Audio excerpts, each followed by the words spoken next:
Hey everybody, welcome to Twisted Tragedies, where we follow all the twists and turns. Oops. Hold on. Trying to make myself bigger. There we are. Wherever we lead, I am your host, Elise. Welcome to the show. Happy Friday, everybody. We have a bunch of stuff to go over today, but I put a poll up, right? I'm learning with you guys, right? I don't use YouTube as my platform to stream from because YouTube only lets you stream from YouTube. So I use a different software to stream to multiple locations at once. Number one, I broke a nail last night. Not happy about it. I was fixing my sheet. My hand literally hit the wall and it cracked in half. So that done made me mad. So I have to go get that fixed. They're pristine. I literally just got them done. And of course, this is my luck to break the pointer finger of all fingers. But I put a poll up, okay? I'm still learning with you guys, right? I put a poll up at this point in the trial, at this point where we are. We've just passed the 20th day of trial. Do you think Karen will be found guilty of something?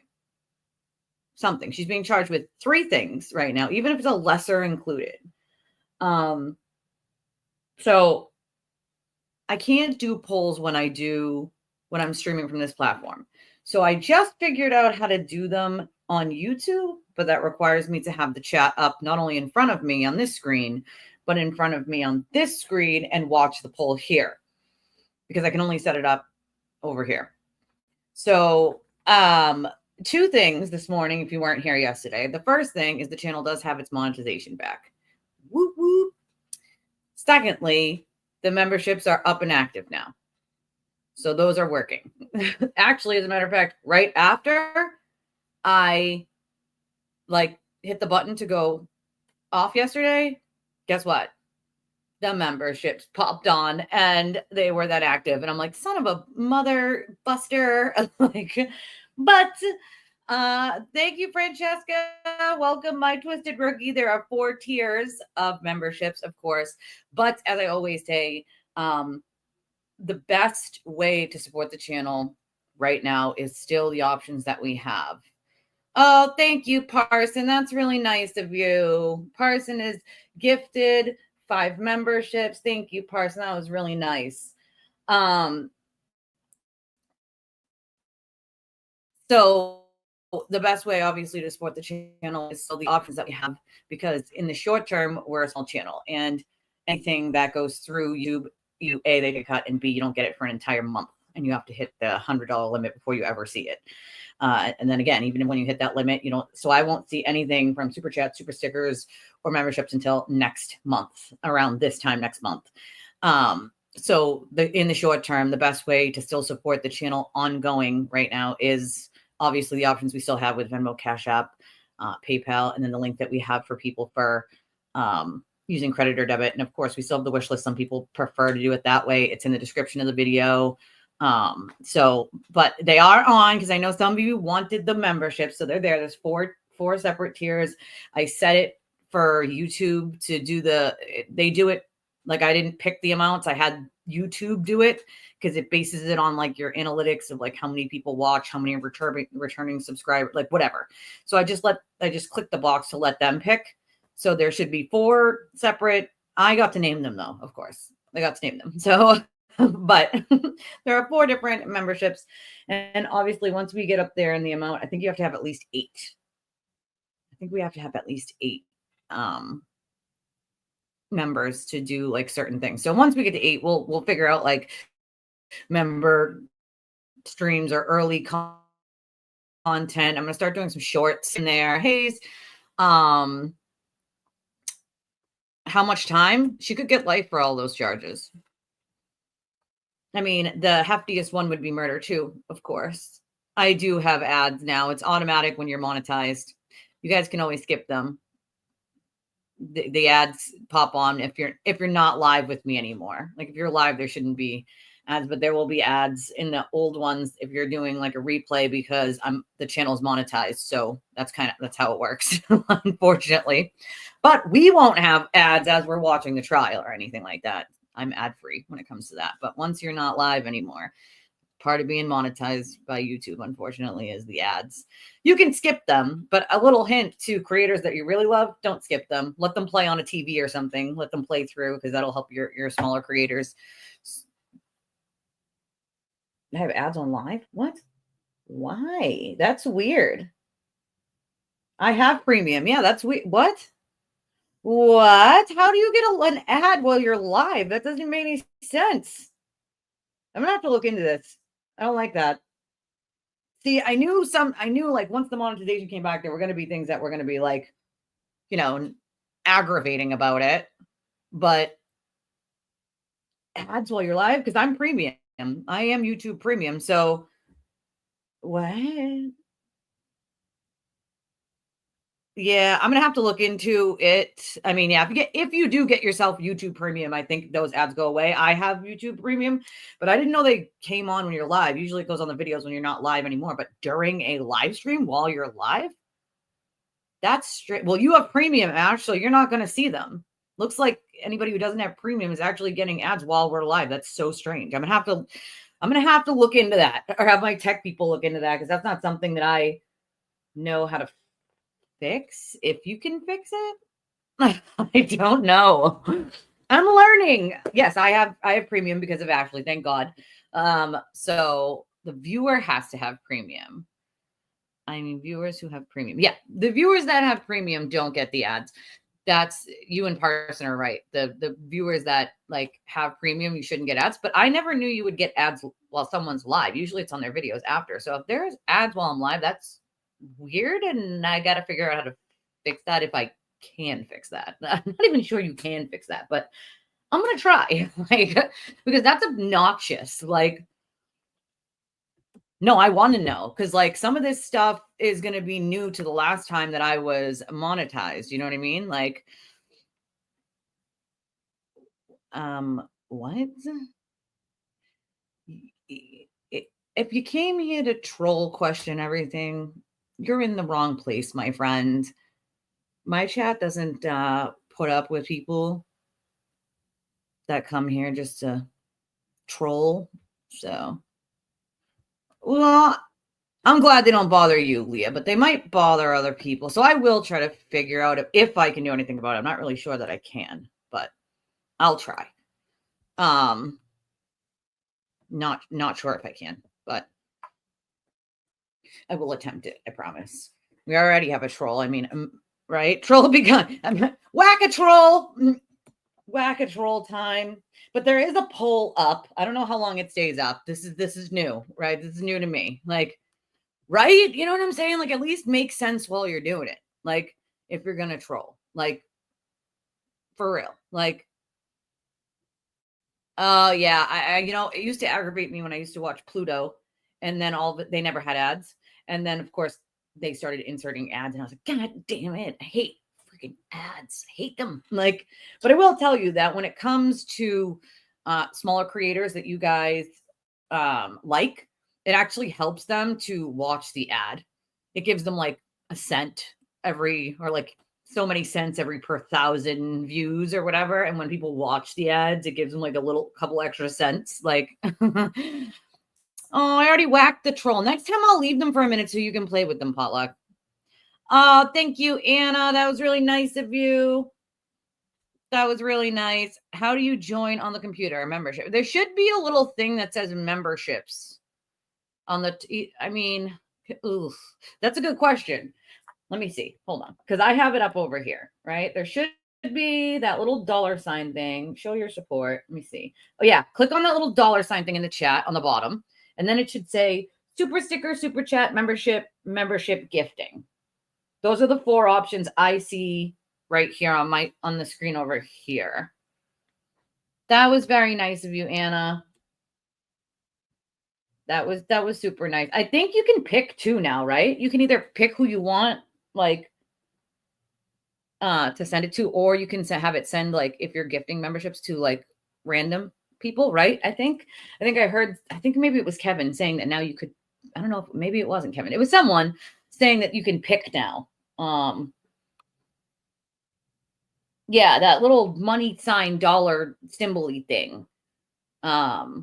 there's a money symbol thing. And oh, it's random? I thought you could pick now.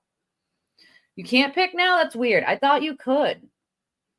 Well, even so, we have a great group of people, and I think it goes to anybody who's a member of the channel too. I don't think it's just only people who are like in chat. I think it's like anybody who's like a member of the channel. Like, yeah, I know someone said there was a way to actually choose where the Anna's a twisted rookie. Thank you, Anna, for being a twisted rookie, my friend. It's always been random, Freak said. See, yeah, that's weird. That's so weird. I could have sworn to God someone said to me, now you can pick. I see the little button there. Let me see. Let me see what it says if I do it. Membership. Join. It shows the rookie for, okay, they set it for $3.99. And then there's a Twisted Trooper for $8.99 a month. Twisted Sergeant for $14.99 a month. And the Twisted Chief for $24.99 a month. And then, but it doesn't, oh, membership gifting is underneath it. I see. Hold on. Membership gifting. 10 gift memberships free of charge. You have 10 gift. Oh, I can send 10? Oh, shoot. Oh, I can do it? I can send 10 a month now? Oh, that's interesting. Let me see this. Let me see how this works. Ready? We're going to send 5 now and see what happens. Ready? All right, ready? Boom. Let's see. Let's see what it does. See what it does. Okay. Your gift memberships have been announced and live. Potluck gets one. Parson gets one. Ashley gets one. Leah gets one. Bowie Girl gets one. Hey, that's pretty cool. I like it. Right? Catch a member. I think it only lasts a month. But it allowed me to send 10, which obviously doesn't benefit me in any way other than giving them to you guys. And I guess I don't get to pick, huh? Right? Catch a member. I guess I don't get to pick who they go to. It doesn't allow me, but it does at least on my channel allow me to send 5 at a time, and I get 10. So I got 5 more that I can send later. The gift memberships you send will be public, and lucky recipients selected by YouTube get 1 month of access to perks from Twisted Rookie is what it says. That's pretty cool. Yeah, the colors. It'll be like different membership tiers. So I think if you're gifted one, it looks different than when you get your own. And then there's different tiers will be like different colors. Oh, stop it. You stop that right now. Listen, I don't know if any of the other larger creators, like big creators that make really good money. I wonder to myself if they pay their mods. Probably not. But I always said, like, if I did, I would pay my mods because they do work too. They do a great job and they work. And it's random. So I didn't get to choose. It just sent them out. Like, so you got lucky. The YouTube chose you, my friend. That's how it worked. Like, yeah, it says I get 10 a month to give away. It does 5 at a time. So I can do it twice. I did it once and I can do it on a different stream just randomly. I'm just going to do it when nobody's paying attention. Just going to hit the button. Boop. I do like that I get to give some away. I wonder how many people actually use that though. Because if you think about it, right, if you as a creator get to give 10 away, that means that those 10 people won't buy their own, right? So you give 10 away, you won't get the money that you would have gotten if those people bought their own. So I wonder if creators actually even use them. It seems like a great way to thank the people that have been with you since the beginning, though. I mean, obviously you don't get to choose who gets them, but with 10 of them, like I'm sure, it will randomize however, many. Right? Shut the hell up. That can't be real. A First Amendment auditor that has mods pay him. I literally can't. Well, yeah, there are a lot. You can catch a troll in the bushes with those. That's a very true statement. Kind of a cool thing, right? Like whack a troll from the bushes. Oh, you are not a boomer. Stop that. It's the same way you would do a super chat or a super sticker. I don't know if you've ever done those, but it's at the bottom of the YouTube chat. There's like a, where you would type in your chat and there's that little dollar thing and you would click on that for super chats, super stickers. And I'm learning this with you guys right now. super chat, super stickers, and memberships. I've never actually looked at it from this like side of looking at the YouTube chat, and because I get the chat comes up on my screen in my software. Now it doesn't show me all the colorful stuff you guys see in this one, in the YouTube one. I'll praise the algorithm. Like, yeah, I think it should show memberships. If you click on that little $signy thing, if you're on your computer, it should say super stickers, super chat, memberships, membership gifting. It should be like a 4-prong thingy-mabobber. That's what I see on my end. I don't know what it looks like on you guys' end, if it's the same, if it's different. I mean, it looks like it should be the same because it's saying show support for Twisted, even though I am Twisted Strategies. So I don't know. It shows me super chats and super stickers. Are you on your phone? There's a difference between like if you're on a phone. Yeah. So if you're on your phone, you have to go to like the channel.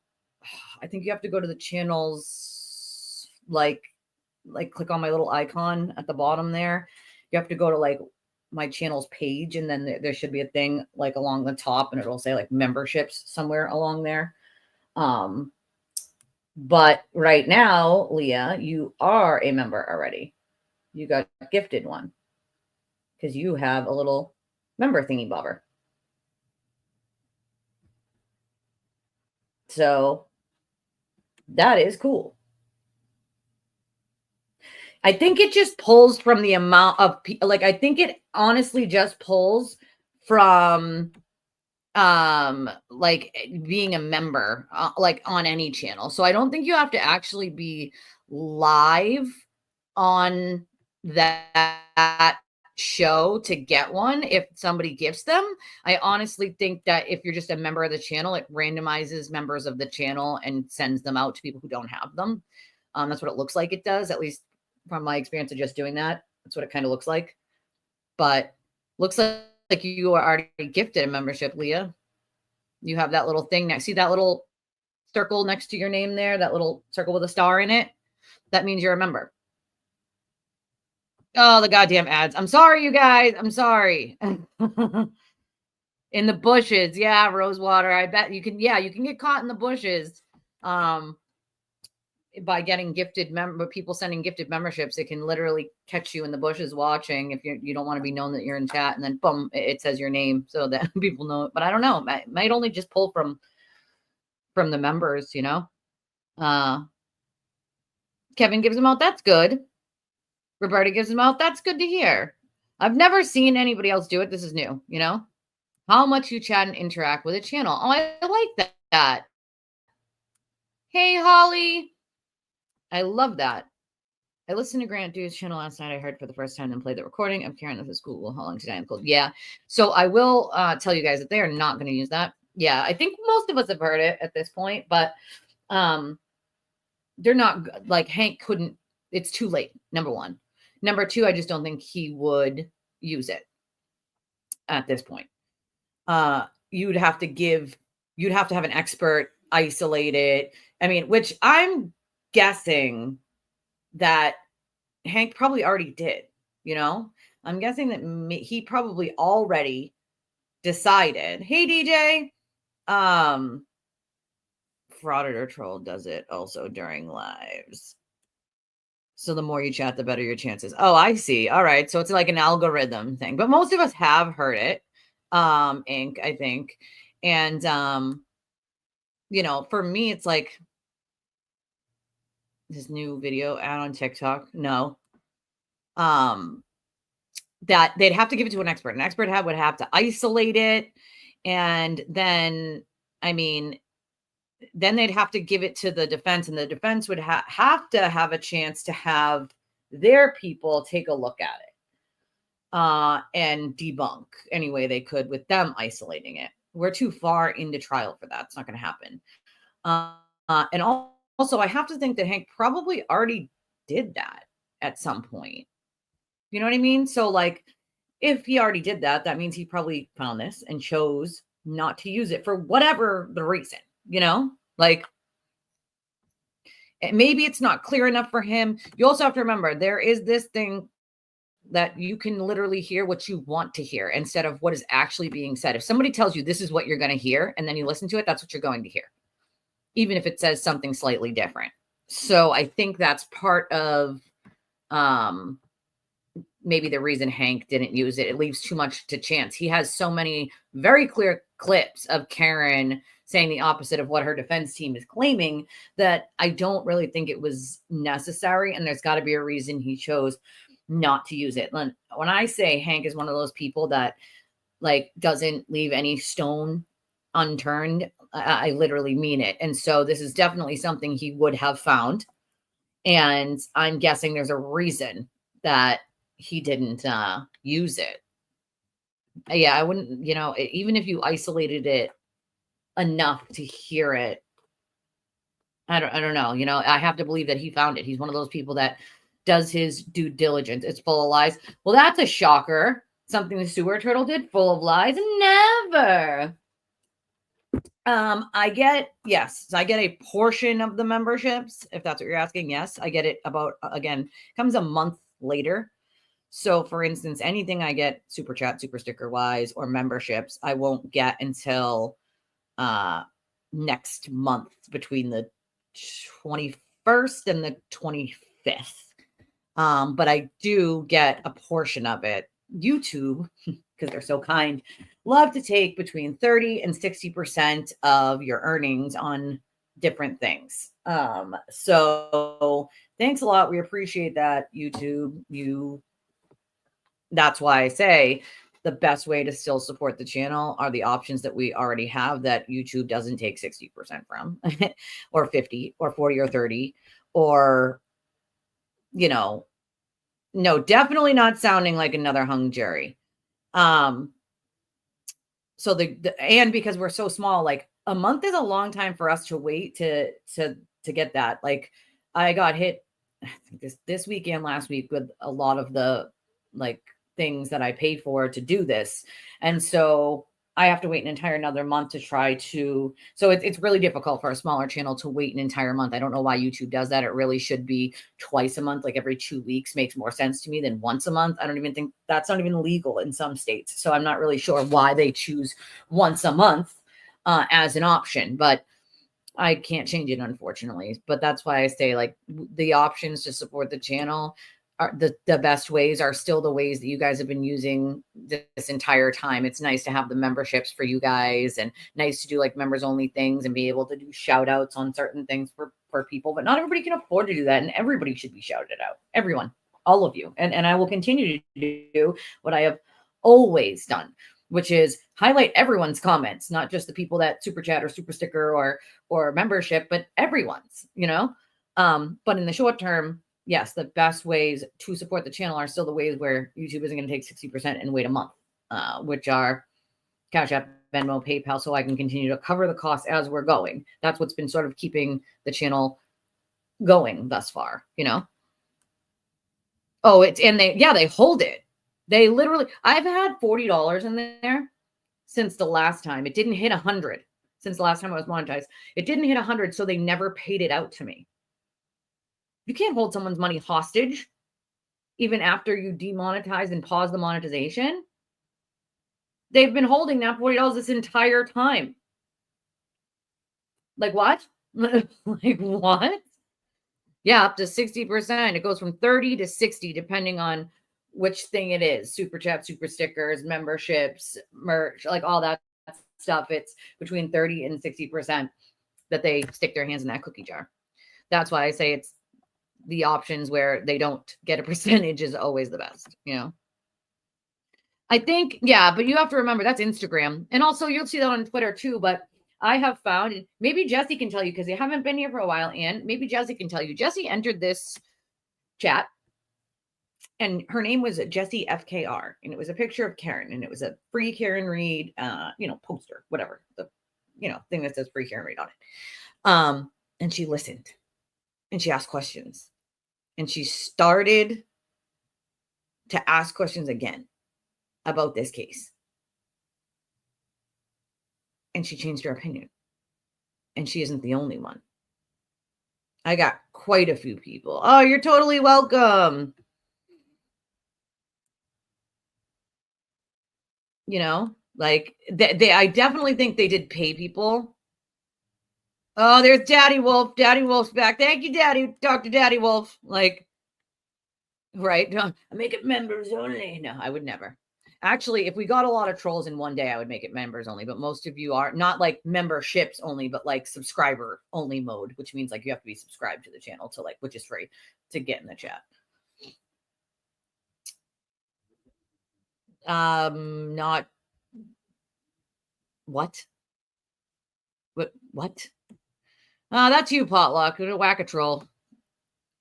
Yeah, I think that's part of like the algorithm. Yes, the homemade sign. Did you burn that thing yet? If you didn't, I'll help you. I know. I feel like I should do subscribers only anyways, but you know me, dude. I like to give everybody the benefit of the doubt and not force them to hit the subscribe button just to chat in the chat, you know? I'm too nice sometimes, I feel like. But I'm the worst person in the world due to FKR, you know? I'm the worst ever. But I do think that we know they did pay for a huge amount of social media campaigns and all that, you know, when it comes to this case in the first trial, right? Like, but I think, you know, you got to think about how many people had to go back from square one after they saw the ID documentary and be like, wait a second, hold on. This is stuff that doesn't go with what we've been told this entirety of the time, right? Like, so they went back and they're like, okay, this is not a good look for her. This is stuff that we haven't heard before. And her defense team has said some of the things that are the opposite. So hold on, wait a minute. And so you have to sort of pay attention to, like, even though the people who are screaming FKR from the rooftops are loud, that doesn't mean they're the majority. Let's make that clear.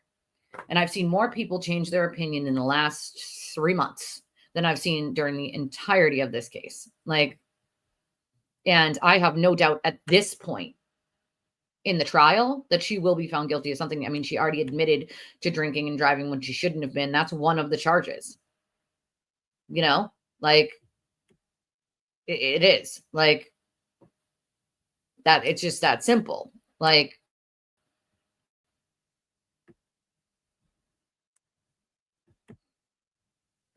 legal ethics reform require lawyers to disclose when they're buying PR. I mean, I agree with you there, but I guess that would take away an advantage of the defense. But I feel like, you know, the defense already has quite a few advantages that the Commonwealth themselves don't have. But then again, Commonwealths always have a few more advantages than the defense do as well. So I think it's one of the tools in the toolbox is to sort of hire PR. But yeah, I don't think it should be allowed to be, you know, hidden, you know, or if it is hidden, you shouldn't be allowed to use Signal. That should be something that should be banned outright when it comes to attorneys using Signal, because that's just going to make them do shit that they know they're not supposed to be doing and easily hide it from the court. You know? Well, that's the thing, right? Like, I want every one of the people that come here to realize, like, I'm not just a YouTuber, right? Like, I believe in justice. I believe in trying to, you know, give cold cases, missing persons, that oomph that they need to solve that case and bring that person home to their families. I know because my friend Miguel's been missing since 2006, and he has still not been brought home to his family and the people that care about him. So, you know, that's okay. That's okay. I mean, that must be a good date, Dr. Daddy Wolf. I mean, that must be a seriously good date. Like, but there's so much misinformation and people's personal opinions, speculation. Like, I mean, I'm not saying it wouldn't be a waste of time, but you have to think about it, right? I don't think it's just going to be DUI, right? She left the scene. That was part of the charge. And at this point, again, murder two, you don't have to prove intent in the state of Massachusetts. No intent is needed for murder two. Even if they choose a lesser include like manslaughter, she would still be doing an extreme amount of time. And I believe even if they choose manslaughter, she's looking at a hefty sentence for someone who's in their mid 40s. You know, it's pretty much the rest of her life. if you will, like, oh, that's, I might have, I don't know. I was able to gift 5 and it just picks it randomly. And then also, there was other people that gifted. So I couldn't tell you who exactly it was. You'd have to like go back up in the chat and look to see what it says, but you're totally welcome. Like, jury duty. That's fun, right? Like, that's fun. My husband has jury duty coming up for a trial in June. Well, that's, public opinion can always be changed, but I do think that we're talking about how much people are willing to believe. And if you're willing to believe that every witness and every expert are all liars and nothing they say is credible at all, that's just crazy sauce. They criticize every witness, every expert, every piece of evidence. So everything is a farce. Everyone is a liar except Karen. That's not probable. And they love to be like, there's plenty of reasonable doubt. Reasonable doubt everywhere. No. I think, no, they have it confused. Reasonable doubt's not any doubt. That's not the way reasonable doubt works. Number one, it has to be reasonable. Okay. And saying some vast conspiracy, including the experts and the EMTs, is not reasonable by any stretch of the imagination. Like, oh, they're so ridiculous, like so utterly absurd. Like, they washed John's shirt. That was a good one. There's no dog DNA because they washed the shirt. Like, I mean, I see a huge difference between this trial and last trial. A huge difference. And I think Lally had too much, hi Casey, too much to bear by himself. You know what I'm saying? Like, he just had too much, and he spent too much time trying to debunk the conspiracy theory rather than put the case on. And I think that's where he made a mistake. There was also some things that he missed that, and easy questions in direct or cross that he should have been asking. That's like lawyering 101 that like I think he was just overwhelmed. I mean, even so, he still got, let's see, how many? Most is 3/4 of the jurors to want to vote guilty. Still. So imagine, right? Hank has now taken the place of Lally. He's done a much better job, a more cohesive, precise timeline with no room for FAFO, which is F around and find out, right? No room for that for the defense. There's just no room. And Karen's clips are killing her. Like, again, you got Ronnie the juror, who himself is saying those clips, if he was on the jury today, he was on the jury last time, he's on the jury now, that would make him lean towards conviction, those clips, It just is. Like, I don't think Karen's ever cried for anybody but herself, to be honest. She's very smug. She clearly only cares about herself. Hey, listen, some people just aren't fit for jury duty in general. And it's a very real burden on people. This is an extreme burden on a lot of people. These people have to have the money to be out of work, because I'll tell you, most jobs will only pay for a certain amount of time if you're on jury duty, and it's not your full pay. And you get like a couple days usually, unless you work at some real high class company that offers you all of them. Like, most people can't afford to do that just for the financial part alone. Like, so you really have to be able to be retired or afford to, or be disabled where you're not, going to work every single day, like, to be able to do a trial this long, right? Not everybody can do that. Even a couple days would cripple most people when it comes to finances. It would cripple me. It's that simple. Like, and I don't know what we would do if my husband got picked for jury duty, because he's got to go, whether he gets chosen or not, it's another, thing. But that's part of our income. Most of the time people can't do it because you don't know. I mean, sometimes they'll tell you like, oh, hey, the trial's going to last however many days or weeks estimated. Maybe you could do a couple days, but more than that for most people is a burden, a burden that they can't do. That's another thing that I think is wrong with the system when it comes to juries, is most of the people who are on juries either can afford to be on the juries, which means they're making pretty damn good money to be able to miss all that work, or they're disabled and can't and only get like a disability check, but still like they're sitting in that chair for multiple hours a day, like that can cause a lot of pain. Believe me, I know. I'm already in chronic pain. That's why I have to shut my camera off sometimes and get up or lay down. Like it is what it is. Like,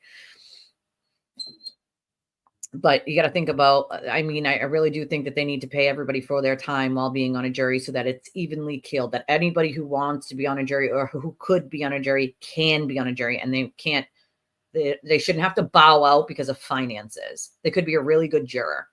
And so I feel like if you're called for jury duty, you should be paid what you would normally be paid at your job. That, I mean, the court makes plenty of money. They should be able to pay for it. Like, and they don't disclose. That's half the problem, is if they just don't disclose and they use things like, you know, like Signal, how does anyone know? You know what I mean? How do they know? How do they? Yeah, well, that's another thing. Some people are very honest and like, I can't be impartial when it comes to this. I probably couldn't be impartial if it came to domestic violence or SA, you know? Like I probably could for a multitude of other things, but those two specifically, there's just probably no chance I could be impartial for those. And I would have to say that, like, you know, no, sorry, I can't be on this jury because I have a bias when it comes to those two things. Like, I can't do it with Vinny. I literally can't with him. You know, I just can't. He will never, ever just say, you know, yeah, she's guilty and the evidence proves it. You know? Oh, yeah, that's a good one. Like, he was definitely overloaded. Paul looks at the reversing event was when the Lexus was loaded on the recovery truck. Yeah, I love some of the ridiculous things they say. It's kind of hilarious, to be honest. Like, oh, the sleeves. Yeah, because her mother and her sleeves. I forgot about that. Her mother doesn't like the sleeves have to be correct. Like, what? That is so crazy. Yeah, I mean, he did too much of the debunking of it. And I get why he did, you know? I get why he did. But Hank is basically focusing on like just debunking, I mean, just doing the trial and then a tiny bit of debunking nonsense with just questions of the witnesses he's already calling, not calling extra ones in. You know, notice he hasn't called the Alberts. He is not calling Proctor. He is not calling Brian Higgins. There's no need. You know, there's no need. Although, like I said, I would love for Chris to do Never Cracker again because it was so funny. Like, I think they would screw themselves if they did because Hank would do a beautiful cross. So I'm not sure that they will. You know, I'm really not sure that they will at all. Like, see, that's another thing. You know, having your doctor, because you can't. Some doctors will say, like, listen, with your chronic pain, you cannot sit in a chair for jury duty 8 hours every day for a trial. You just can't do it. And with PTSD, yeah, I hear you on that. A court itself doesn't trigger me. I've been a witness on that witness stand twice. You know, I've been a victim. So the court itself doesn't trigger me. Maybe it's just because I love the whole legal system, you know, as a whole, as somebody who was wanted to be an attorney and studied. You know, I thought one day I'd be practicing in a courtroom, you know. Life gets in the way of that. Health and medical, my daughter's, mine, it gets in the way of that. And it's unfortunate because I think I'd make a fantastic attorney and I've been offered jobs in firms, but it's about having the time and the money to do it. And that's a whole different realm. You know what I mean?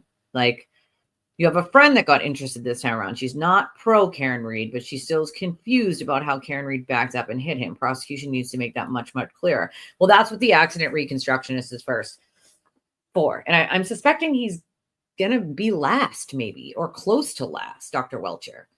That's what he's going to explain, you know? Like, well, that's good. District court cases are much quicker. That's for sure. 1, 2, maybe 3 days, usually. That's a good thing. I see problems that people want to run with reasonable doubt, like why didn't they test John's blood, even though he was the only one injured?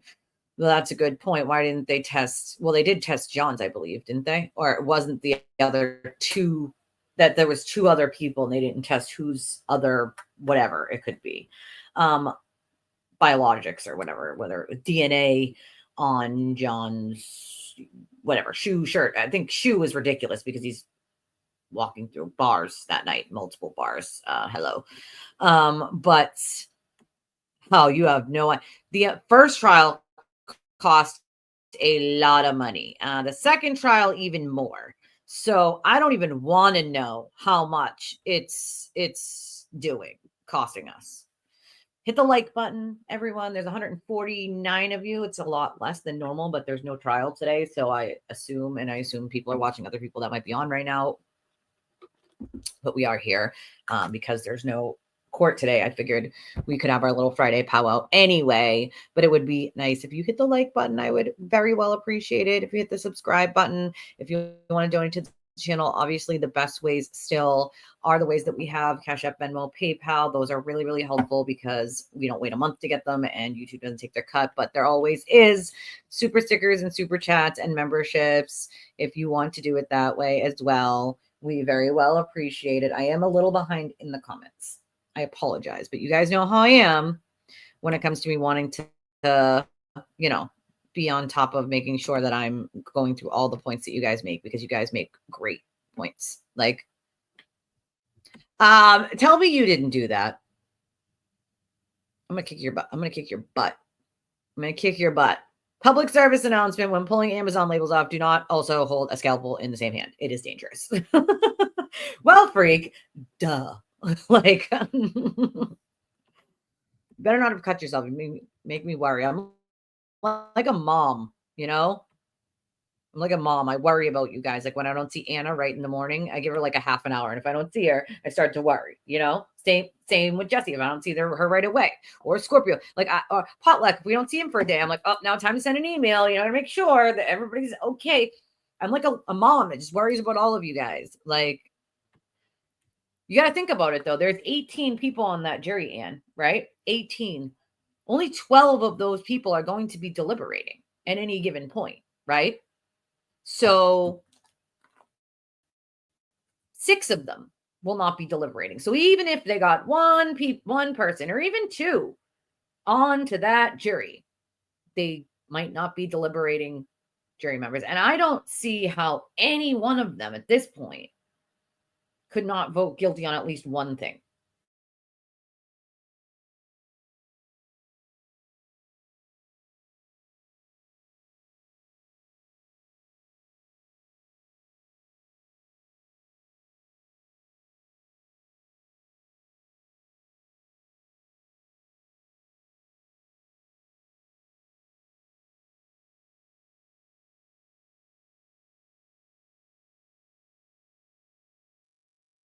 We were buffering.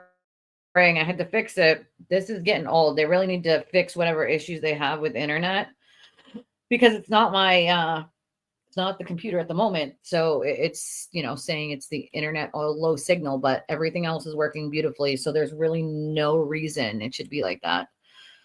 So we've heard that they could be done Tuesday or Wednesday of this week. That is still, remain to be seen. We'll find out, but I can't wait for the defense's part to start. It's going to be the funniest part of this entire trial. And I do think, as Scorpio said, that Hank's closing arguments are going to be freaking amazing. Amazing. Yeah, the accident reconstructionist is Dr. Welcher, and he, I believe, will be close to last, but the Commonwealth's almost done. They're almost ready to wrap this baby up,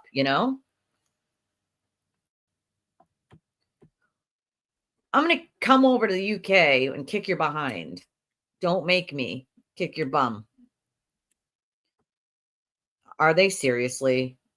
Like, why? There's no court. Oh, does the sewer turtle have a court thing? Doesn't he have a court thing today? Isn't that a thing? Right? Like, is that a thing today?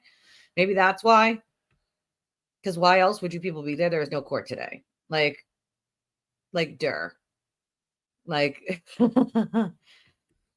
well, that's the thing. We'll probably never have all of the answers to what happened to John or how. I will kick your virtual behind. We'll do it. And she'll probably be the only one that actually knows 100% what happened, and we'll never get the truth. Ever. Ever, ever. But we know enough with the evidence. We know enough about what happened. hey, listen, girl, you do you, boo-boo. I never sleep in usually. Like I'm, usually up by 6, but lately I've been sleeping a little later. It's like 7:15. I get my daughter up at 7:30 to get her ready for school. They don't start school until later. So, by the time I get her off the bus, I have about 15 minutes before I'm here with you guys. So I'm running around like a donkey. You know what I mean? I gotta go to the bathroom. I gotta get my water ready. I gotta turn all the lights on. I gotta make sure the computer's on. I gotta, set up StreamYard. Like it's a whole thing. Like, so that 15 minutes, and I try to be on time. I've been late a couple times, but I try to keep it on point, They got to explain about how that K-turn maneuver would have put him in her pathway. What do you mean? What K-turn maneuver? The backing up, her going and backing up out of that driveway and coming back, that's when John was in the car. 3-point turn was when John was in the car. The only maneuver she did was when she hit him was back up. She backed up. She turned the wheel about 5 degrees towards like the sidewalk at 75% acceleration, 24 miles per hour, about 60 feet, and hit John. So, I mean, there wasn't, I don't know what a K, because he was behind her, not in front of her. He was never in front of her. He was clipped by the back of the vehicle.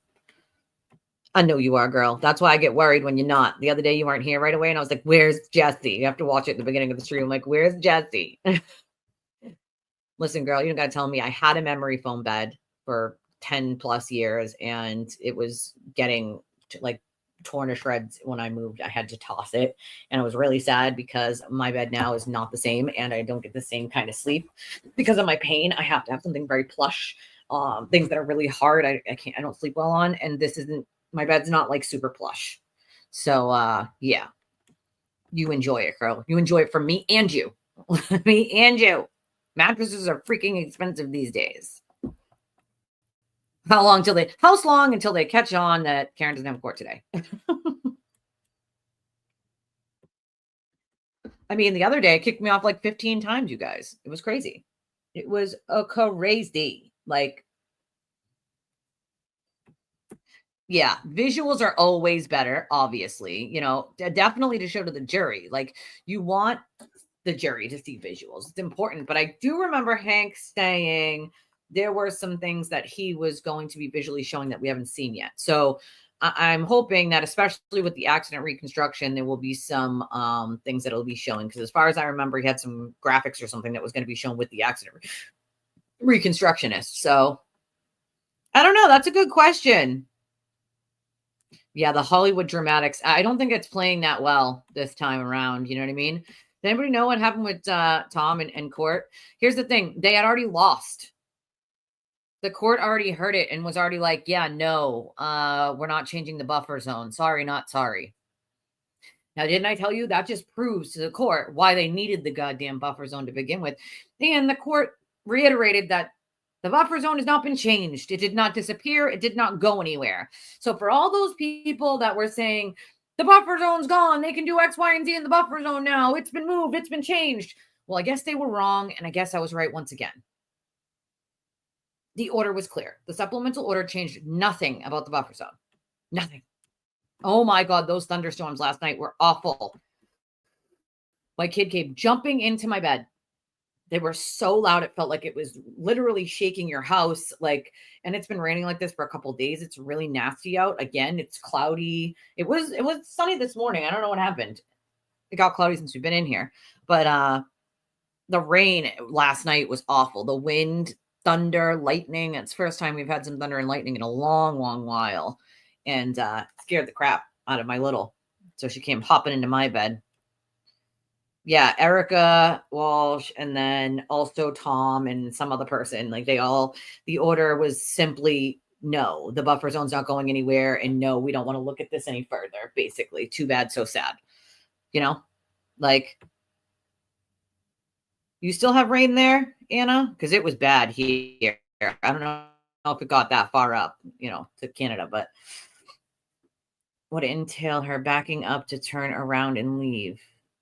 She didn't turn around to leave. She pulled straight out. So that's what I'm not understanding what you mean. There was no maneuver. She did two things. When her and John were in the car going to Fairview, they turned around in a driveway and went back towards the house.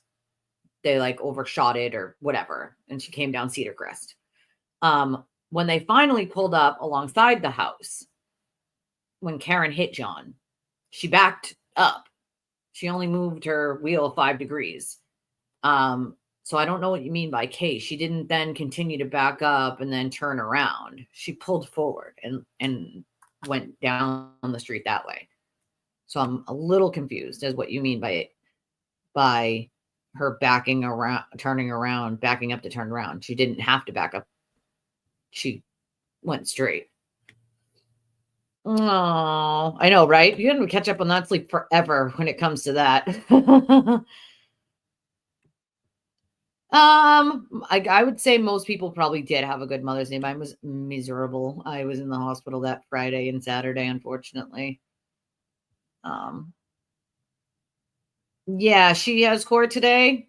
Well, their petition for like having the buffer zone like redone or whatever, that was all denied and her name was on it. So I don't know what. Yeah, I think we're confused as to, or maybe you're confused.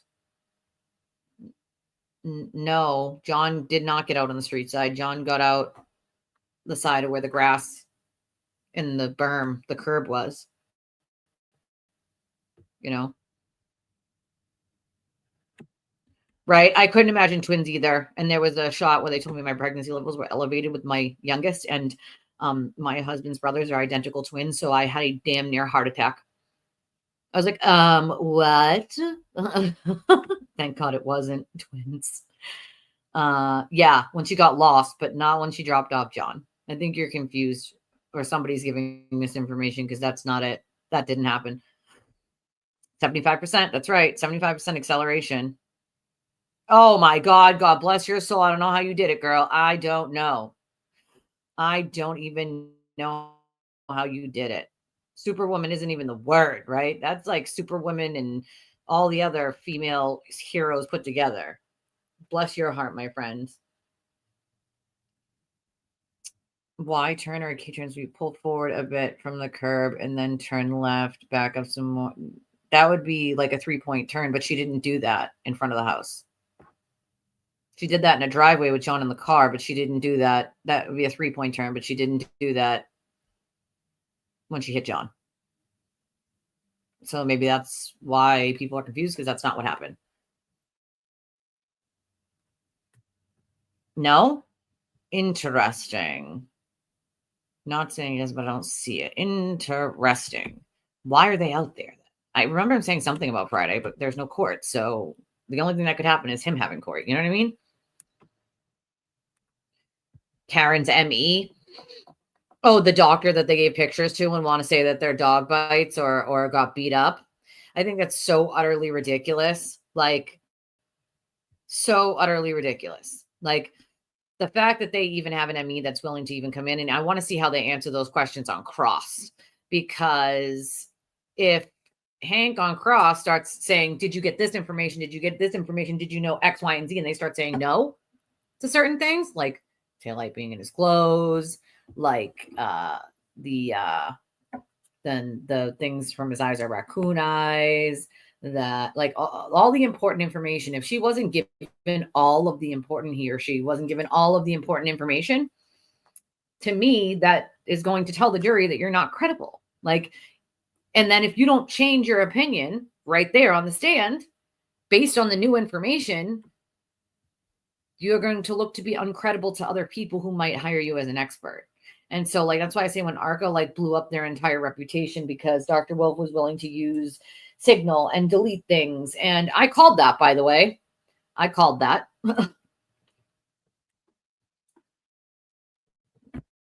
She didn't turn around to leave.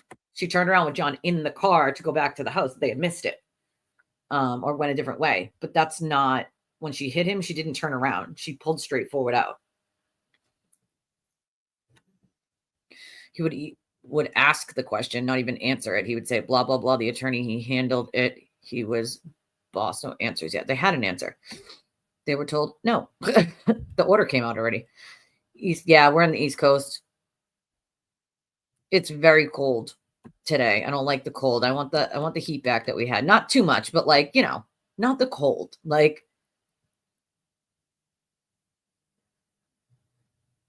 yeah, that's what it sounded like. That Thor was having a goddamn party up there. You know what I mean? Like Zeus was throwing lightning bolts. That's what it sounded like. Like murder by yes, we love Maestro. Maestro is a good friend of the show, and they are brilliant when it comes to showing graphics and showing things the way that they happened. We give Maestro a ton of credit for doing some amazing things.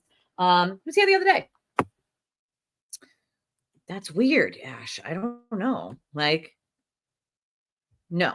John got out on the side. Hi, Frank. Where the grass was, not on the street, on the grass.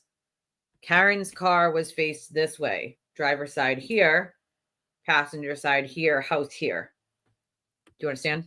Like house, he got out in front. Well, not in front of their house. It was on the tree line between the two residences of 32 and 34.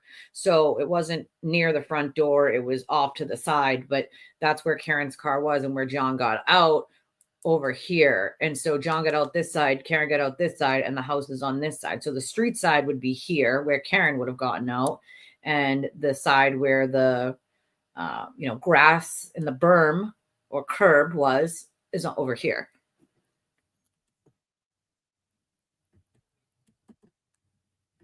Right, exactly. Casey's right. So what happened was that she overshot the turning, so she U-turned and was facing the other way. So when she backed up to hit him, she was facing the way that she'd come before overshooting the turning. So she just had to pull forward and leave.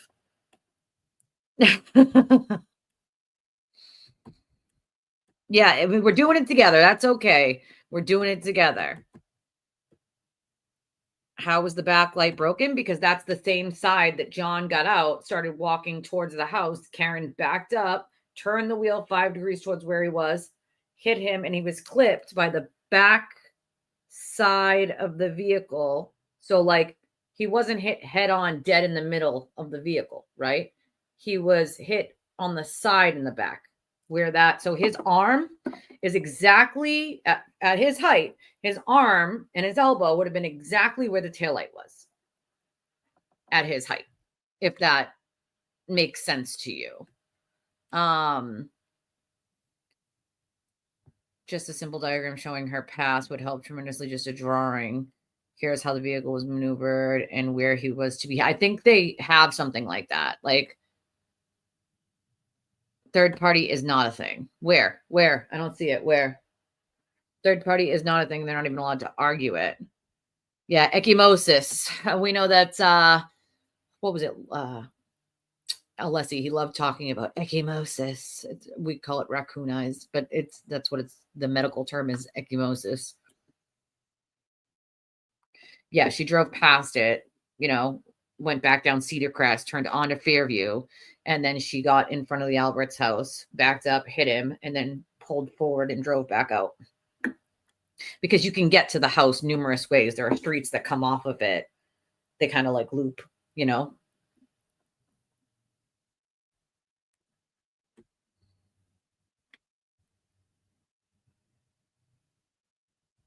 Yeah, there are quite a few videos. Maestro has one. Let's see if we can pull it up. Hold on. Let me see. Maestro might have just, sent. I know that Maestro has sent it to me before in, hold on, a message. So let me see if I can just grab it real quick so I can show you what I mean. Because I think you're confused about which side he was on and how. Like, yes, she had to deliberately back up, and there's no other reason for her to be backing up. That's kind of the point. Like, there's no reason on planet Earth that she needed to back up. She could have just pulled right out. Let's see. All right.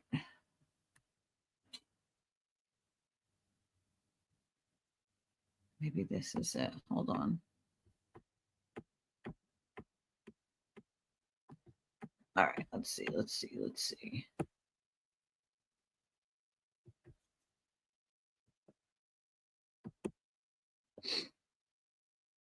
Let me get it on here for you guys real quick.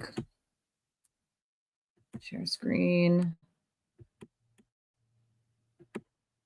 This is part of it. And I think, oh, did you just send it, Frank?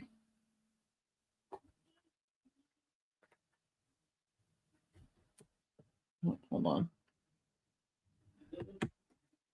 Freaking it. And I think Frank sent it to me too. Hold on. Oh, all right, here we go. I got two separate ones here, so hold on. Let me get this one on the screen here. Share screen. Right here is share. Let me get it bigger though. I want to make it bigger. And I want to, okay, that is on there. So here it is. All right.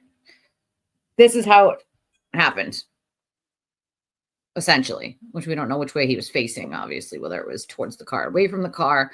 But this is essentially what happened.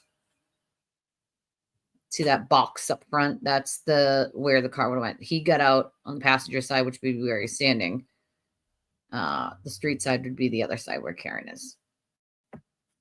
So it's a great, like, sort of mock real quick of what would have happened or could have happened. We don't really know what way he was facing, whether it was forwards, backwards. I think it was forwards towards it. He must have turned around at some point because the top of the car, the spoiler is, but they think he hit his head. Not the back of his head, but like the front where it made that little thing near his eye. And that momentum of him hitting his head could have absolutely thrown him back to hit his head on the ground, the very hard, frozen ground nonetheless. You know what I mean? Like, but yes, it is a little confusing for sure. Like,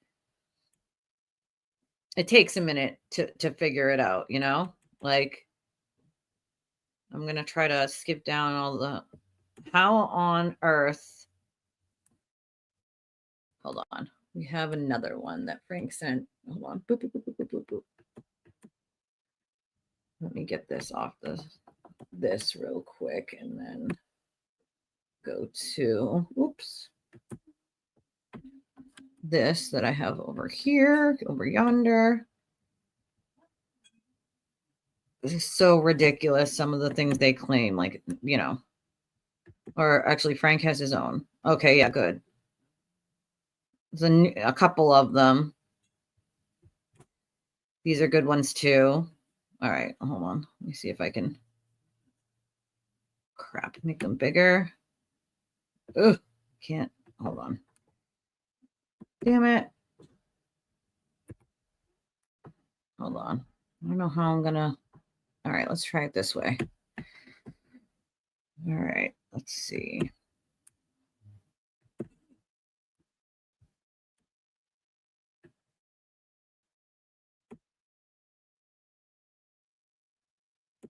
There. All right.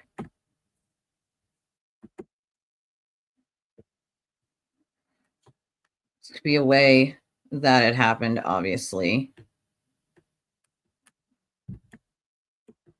Hold on. I'll replay it, obviously. Hold on. This could be another way, you know.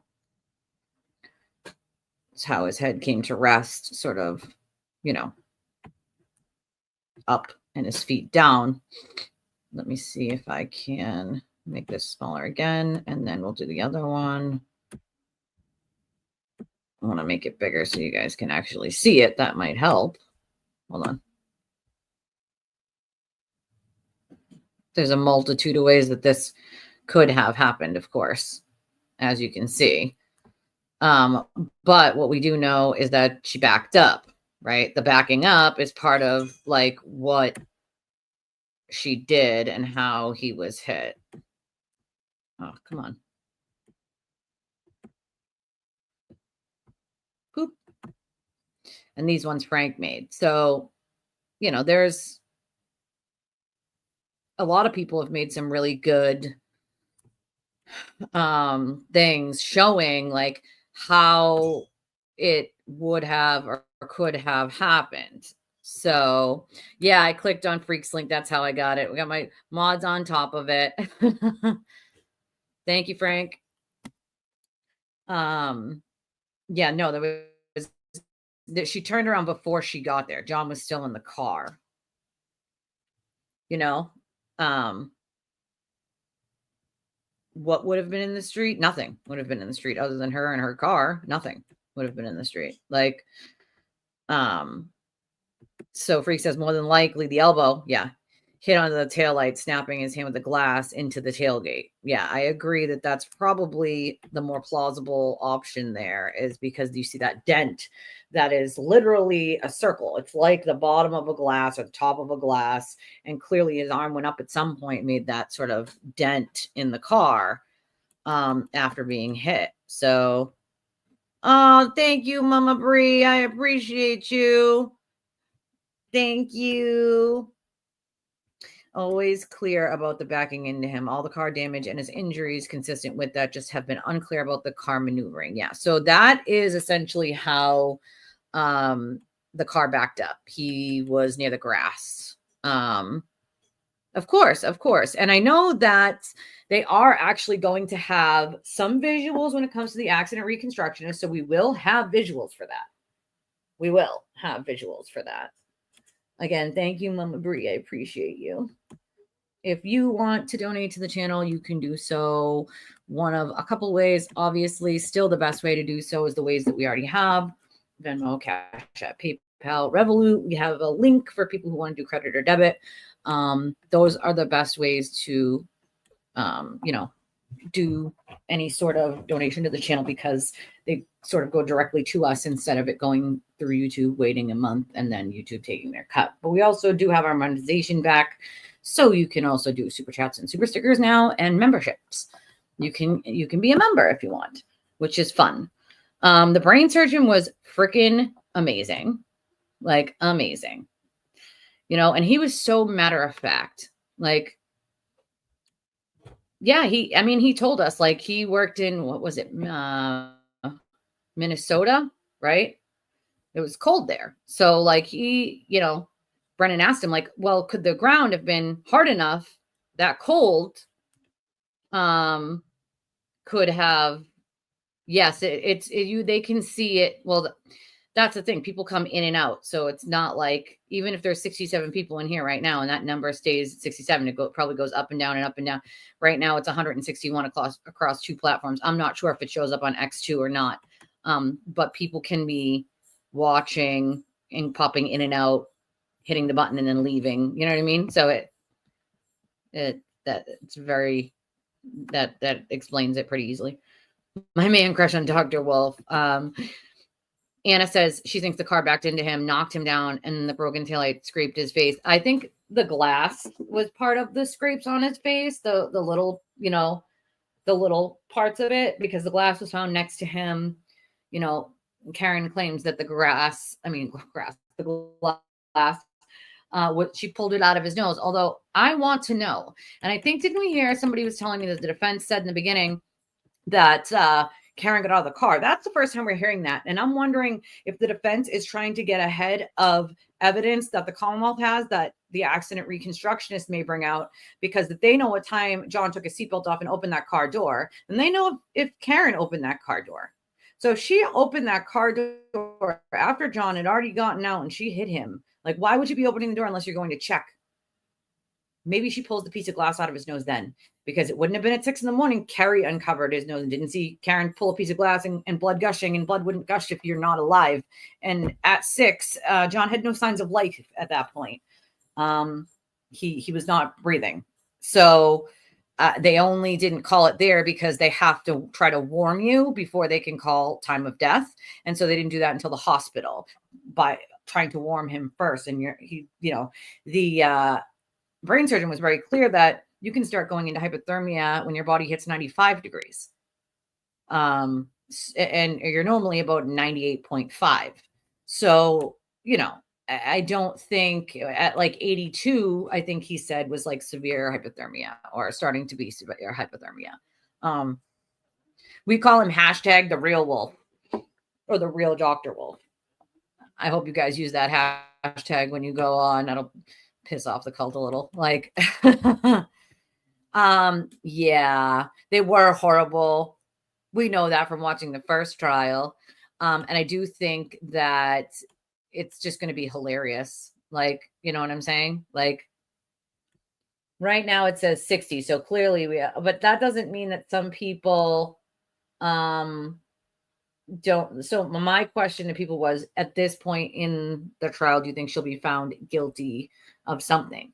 They could be saying, no, they don't think she's going to be found guilty of something at this point in trial, or they think it could be, a hung jury again. Like, everybody has an opinion, and I expect to see different opinions. So the 60%, it doesn't really say, other than some people still, and I've seen a lot of people be extremely nervous about how the first trial went, thinking that maybe that it will be a hung trial again, a hung jury again. And I just don't think that that's going to happen. I've seen a huge change between trials. But I do see people's point with the, being afraid that someone, and I've heard this a lot of people being afraid that there's an FKR on the jury, but let's all remember there's 18 of them, and only 12 of them are going to deliberate, which means 6 of them will not be deliberating. And if there is one, let's just hope that they do not get chosen to deliberate and they won't be an issue. I want fair jurors. I want jurors that don't have a preset opinion on this and took the evidence into account. You know what I'm saying? Like, that's what I want. Like, oh, yes. And let's be very clear that of all the things on my channel that we've done, going over the dog bite stuff and her voir dire is one of the funniest things we've covered, even in chat. It's just hilarious. Like, hilarious. Thank you, Frank. It's hard for me to pull this stuff up here onto my screen here because I don't have my Discord set up on my computer yet. So I'd have to like try to sign in, remember the password, do all that crap. That's why it's easier from like Twitter or email. That's why I ask people always to email it to me. But thank you. I can definitely use that going forward because that shows the difference between John's car and Karen's car, which was a difference. You know what I'm saying? Like, that would probably be more helpful, I think. Thank you, Frank. I can do it that way. That way I can definitely pull it up if you tag me on the Twitter thing where it is. Then I can just move over to the tab I was already just in. I'm going to check real quick and make sure there's nothing I need to thank anybody for in PayPal or Venmo or Cash App, because I haven't done that yet today or yesterday, because yesterday we got our monetization back. So it was mostly super chats and super stickers. Let's see. You know what we do have that I wanted to watch? Okay. Nothing there, but I do have something that we were going to watch today. Thank you, Jezebel, for sending it to me. All right, let's see. It's in my other email. So let's see.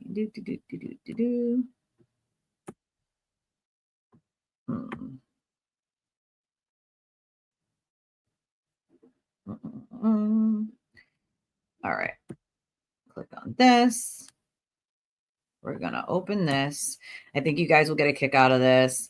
This is Hank, and he does an interview after the Whitey stuff. And I do think that you guys will get a good kick out of it. Listening to Hank and how just, it's the way he talks, like, yeah, punctate. I remember that. Thank you, Jezebel. Yeah, me too. Well, there's no such thing as being proved innocent. It's guilty or not guilty. Let's all remember that. Like, oh, JMS, get some rest, my friend.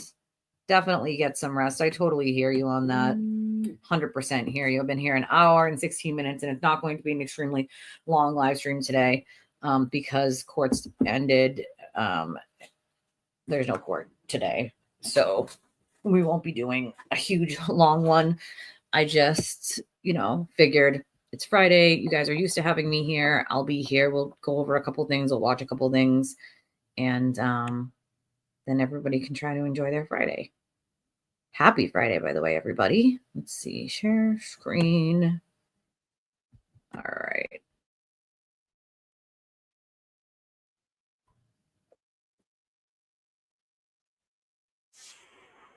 I don't know why it like undid itself. All right, here we go. Ready? Here we go. What in the hell? All right. We're going to make it bigger. Going to make it bigger. We're going to get rid of this thing here. All right, here we go. Over the course of 35 days, jurors heard from no less than 72 witnesses. The one person they did not hear from was Whitey Bulger himself, as he declined to testify. After the verdict, defense attorney Jay Carney spoke for Bulger, saying he was pleased with the outcome. It was important to him that the government corruption be exposed, and important to him that people see firsthand the deals that the government was able to make with certain people. And now Hank Brennan, a member of Whitey Bulger's defense team, is here. Welcome, Hank Brennan. Thank you for having me. It's been a wild 8-10 weeks for you. It's been a busy year and a half. How did your client respond today? We just heard Jay Carney, your partner in this, say that he wanted to see that the government was partly culpable. But how did he respond to it's 31 out of 32 counts he was proven guilty? James Bulger was extraordinarily content. I think the moment for him came well before the verdict. It was the effort and the demonstration in court to help try to show as much truth as we could. The idea that the government has some liability and accountability in what had happened over those decades was one of the most important objectives we had. One of the oddities of this was to see Stephen Davis and other members of families of victims embracing you and Jay Carney today, and that here you were representing the man who killed their loved ones. What was that like for you to have them almost siding with you in a sense? Not that they didn't want to see the government, convict them, prosecute them and convict them, but they really credit you with bringing out the government part of the corruption. Well, we expect our criminals to commit crimes. That's what criminals do. We don't expect that from our law enforcement. And so having a very unique opportunity, Jay Carney and I had the ability and the invitation to do anything we could to try to help find the truth and expose what the government had done. And the government had done a number of things that we don't expect from our government. They not only created victims, but they continued to victimize the victims by denying their responsibility. When we started this case, the effort was at the most important part to help show the role the government played in this entire conspiracy.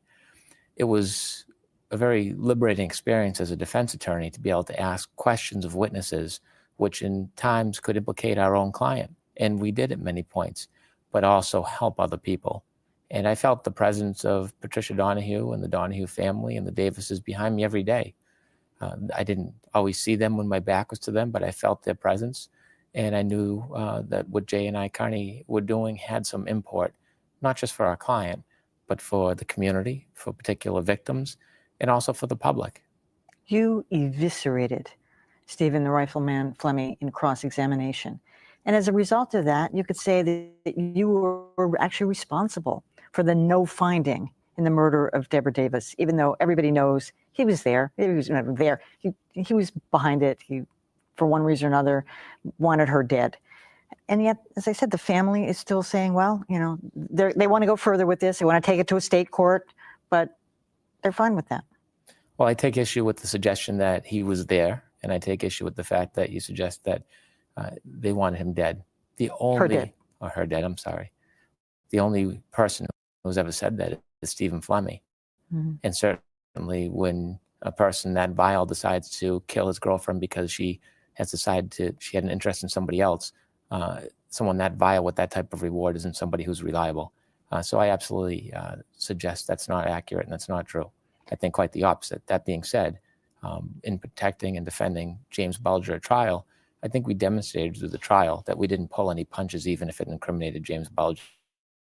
Jay Carney and I, at every step, try to bring out the most reliable information. There were many witnesses, which I asked about not only the Deborah Davis murder, but also how the FBI was complicit in covering up Stephen Flemmi's misconduct by trying to hide the conversations and interviews with Olga Davis and Mickey Davis. So that was a concerted effort throughout the trial. And sometimes public and people, victims like the Davis family, need somebody to stand up for them. And that's why we rely on prosecutors.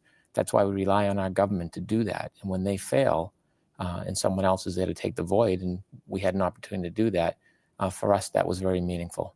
I realized the judge wouldn't allow testimony in that you all wanted, you and Jay Carney, which was that the government offered Whitey Bulger and Stephen Flemmi and Stephen Weeks, to some extent, immunity from prosecution in order to turn evidence against La Cosa Nostra. But why not let your client testify? I know he said he wanted to in the beginning. Jay Carney said he would. Why not? The arrangement that James Bulger had with the federal government was very different than the arrangement that Stephen Flemmi had. James Bulger was never an informant for the federal government. He was never providing information, and I hope we dispelled that through this trial. It's unfortunate that the general public doesn't see this type of trial on TV, and they can actually look at the detail and the evidence that we helped show, because unfortunately it still then becomes a matter of rumor and innuendo. James Bulger not only was prepared to take the stand, he expected to take the stand from day one, and is what he wanted to do. There is a story, a sordid story, that extends well beyond the Boston FBI to the Department of Justice to the highest ranks. And James Bulger was prepared to tell that story. It is a loss for everybody, for the jury, for the victims' families, for the community, for the public, not to have him take the stand. I expected he would have been the most convincing witness, because he'd be the one witness who would not try to protect himself. I think that's reinforced by the approach Jay Carney and I took. But to have somebody take the stand just to give a confession, but not to give the entire story and protect the government, makes absolutely no sense. If the government had no fear of what James Bulger would say, there'd be no reason not to let him testify to his arrangement. If immunity was so absurd, then they simply could have dispelled it in front of the jury. So although the government continually suggests that they're disappointed he didn't testify, they try to silence him at every turn in this case. And it was an extraordinary loss, because talk about the idea of closure. What better closure could you have than the person who could stand before the jury and the community and say exactly what happened? But fortunately, I don't think this is the last word. It's the end of this trial, but there's perhaps other trials, and there's other opportunities for James Bulger to have his voice heard. And this would have been the perfect forum, but the government wanted to deny that, and they effectively did. In the evidence file, there were informant cards issued to Brian Halloran, Stephen Flemmi, others, among them James Whitey Bulger. I think they just said James Bulger. If he wasn't an informant, why did he have a card? James Bulger didn't fill out a card and put it in a file to represent himself. It's ironic that the government says that John Conley, who was involved in such complicity and conspiracy and criminal activity, and he cannot be believed, especially with all the detailed reports he gave. But then the reports that may suggest that James Bulger gave information you should believe. There were a number of ways we try to demonstrate to this jury. You should just clarify that, because James Bulger was saying that he actually paid them off. He gave them information, not the other way around. They were his paid informants.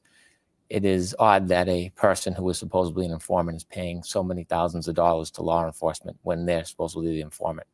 We showed a number of documents at this trial which showed specifically information that was attributed to James Bulger that was taken from other informant files. File after file and document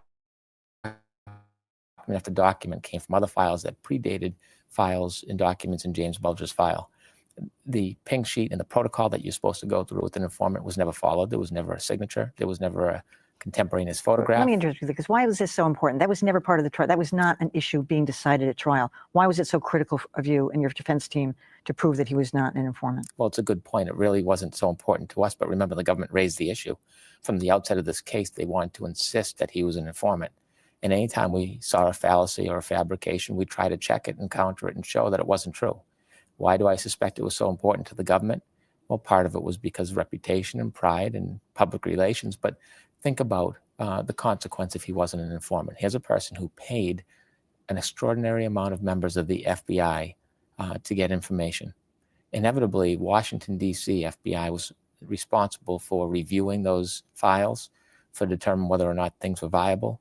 We had Mr. Fitzpatrick, who said he tried to shut him down, Mr. Davis, who said that the file was absolutely worthless, and Washington did nothing about it. If James Bulger was not an informant, as he was not, and simply paying the FBI, the accountability goes well beyond John Conley. And so the government certainly doesn't want to accept responsibility and accountability for letting somebody who bribed their officials to exist. Since you brought up the issue of no cameras in the courtroom, which was incredibly frustrating to us in the news media and to the general public, tell us a little bit about working with Whitey Bulger. What was he like? Did you end up liking him? Was he somebody who was very vocal? Did he speak up on his own behalf? How did he interact with you? Just anything. James Bulger is an extraordinarily intelligent man, and he is captivating. He's a historian. He was an excellent client. He educated. He gave guidance. He was a good listener. And Jay Carney and I had an extraordinary relationship with him. There were a number of things that were introduced to me before we got to trial that helped me assist him. And he was an excellent guide. I try to have an affinity for all my clients. Remember, when someone's charged, they're presumed innocent. And they come to you because they need help.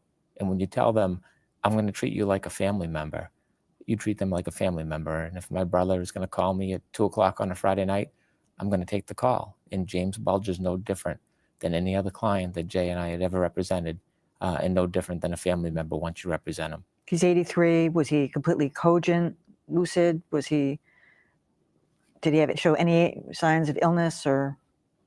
None. Yeah, he's a captivating speaker. I think he would be absolutely mesmerizing to a jury. And if he does at some point have an interview, I won't need to speak for him. He can speak for himself. But at 83 years old, he's equally, if not more, competent to speak on his behalf than I ever would be. 84 next month. All right, Hank Yes. Brennan, thank you so much for coming. Thanks for having me. It's been a crazy couple months for you. Pleasure. All right, well, one person who took solid. So interesting, right? That's Hank for you, Yeah, he was killed in jail. He's murdered. I think there was 3 people. One or 2 of them were charged ultimately. But I feel like the government moved him on purpose. They moved him to a jail that was known for having issues like that, and he had already gotten threats from. So in my book, the government did it on purpose. They knew one of those people would just take him out for them, and he wouldn't have anything else to say about them, So it is what it is. But he was on the run for an extremely long period of time. When they found him, he was in California, and clearly had help from family and friends. I mean, there's no way he lived on the, on the run for that long without getting any help from people. But he had cash in his wall and all sorts of other, stuff. I think he probably would have lived the rest of his days out in California next to the beach with Catherine Gregg, his girlfriend, and until one or both of them died, So, but I think there's a lot that Hank Brennan probably knows that Whitey told him that he holds in his brain.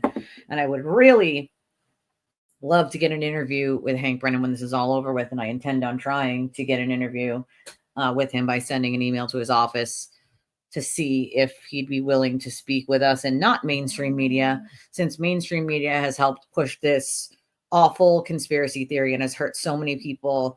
I really hope that, he'll either come here on one of the channels that have worked really hard to sort of dispel this misinformation this entire time and let us pick his brain. Cause I got a couple questions for him and I want to pick his brain. Like, he's got a brilliant legal mind, and I would love his opinions on this case. And the things that happened in this case. I know, like, he'd still have to be very careful about discussing anything suicidal related, unfortunately, because that trial hasn't happened yet.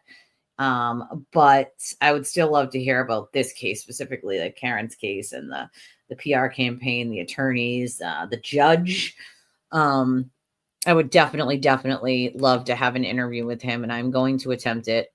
Hank doesn't strike me as one of those people that really go, oh, you only have this amount of subscribers, so it's not worth my time. I feel like Mostly he just cares about the truth. And so I definitely think that there's a good shot of getting an interview with him. And I'm going to attempt it because he's got a lot to say, I feel like. And this is a big case, and like you see there, he dealt with the federal government before in a situation with corruption. That's why he was hired. And a lot of the families of the victims, I knew Brian Donahue had 2 sons. One has passed away. One is alive still. And I knew one of Brian Donahue's sons, and that family has been through a lot, and they didn't get a lot of wins in this whole thing. But some of the victims' families after the trial, the Koberger trial, actually came out and hugged Hank. And let me see if I can find it real quick. But they gave him, hugs and praise because he was trying to not, like, his whole job in all of that wasn't to get Whitey Bulger off. It's not why he took it. He took it for the public corruption part, the federal government corruption.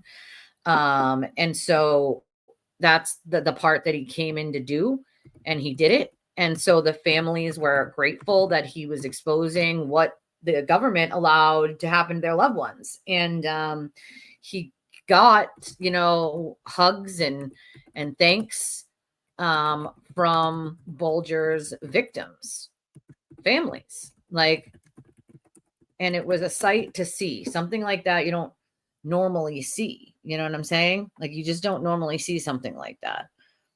I'm trying to see if we can find that clip somewhere. Let's see. Here's another. Oh, here's one. Okay. Hold on. Let me get this on. This is, I think this is the one where you might see it or talk about it on this one. But it's the way that Hank Brennan sort of presents himself. He's a very smart, intelligent man, and his sort of digging for the truth is ultimately what's going to get the families and the witnesses in this case some damn justice. And there are a lot of people, and I mean a lot, waiting for that justice when it comes to this case, and rightly so. The harassment and all of the lies and the defamation, it goes on to this day. Every single day it happens, and it's in abundance over on X for sure, which is why I tell most people to stay far away from X. It's a goddamn cesspool, but it doesn't stop. And I can only hope that after this that it fades at least a little for them.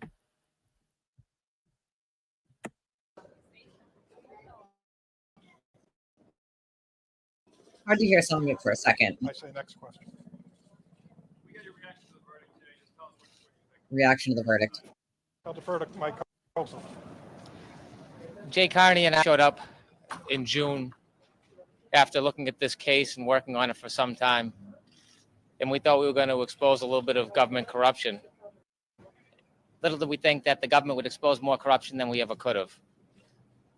During that time, from the bottom all the way to the top, you saw the government bring out witnesses that had deals, life, money. And so at some point, hopefully this case is the beginning where people reflect a little bit on our government, ask our government questions about what is going on today.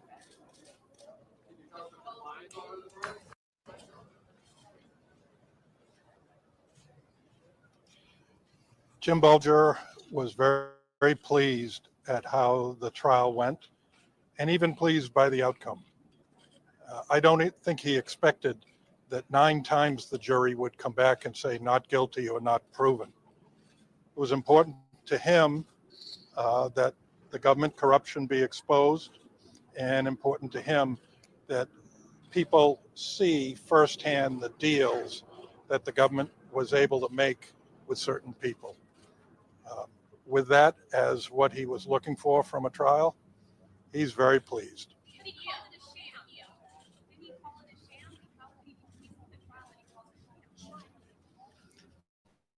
He has a strong feeling that he should have been able to present his defense, but presenting his immunity defense was only one of his goals in this trial. It's rare that you can achieve all of your goals. And so the fact that he was able to highlight the corruption that he was in the middle of, as well as the corrupt, obscene deals made with certain witnesses, should be something that informs all the citizens about what happens behind the scenes in a federal prosecution. There was no finding in the killing of Deborah Davis. No finding. What do you conclude from that? If Walter didn't kill Deborah Davis, or if there's no finding in that regard? Deborah Davis. Hank? It's one of the ones they didn't find guilty on. Jay Carney and I were very pleased at the diligence of the jury, how they paid such attention throughout the trial, even some of the parts of the trial that were difficult and sometimes even boring. The amount of time they spent reflecting and deliberation shows that this jury was the best group of people to ultimately make the decision regarding the verdict. The government pinned their hopes on these predicate offenses, in many cases, upon witnesses who we thought had an absolute lack of credibility, an extraordinary motive to lie, and were not guides that a reasonable person could follow to help find a conviction. To ask a public or a jury to trust in whole witnesses that had such promises and inducements and such motives to lie, in some ways that's reflected itself in the verdict.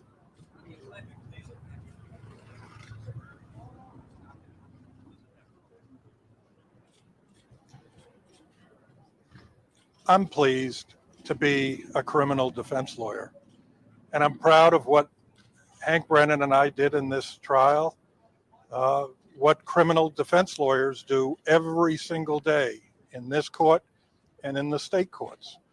We defend people against criminal charges, and we do the best we can.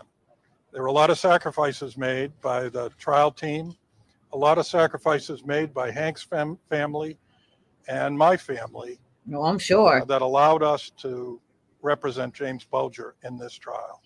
But for us, we feel that when we were appointed to this case, that we would do the best possible job we did, and the best possible job we could, and we feel that we did so. And we hope we made our fellow criminal defense lawyers proud, because they would have done the same thing we did. Jay, do you think the idea that Whitey was not a rat, do you think that has been received by the jury? How do you think that idea has been received? Not an informant. It's too bad we can't hear from the jury whether they think the government proved that Jim Bulger was an informant. We feel that with all of the evidence that we presented, especially from people who formerly were FBI agents and were agents of great integrity, that we showed that the myth that James Bulger was an informant was just that, a myth without any basis, without any substance.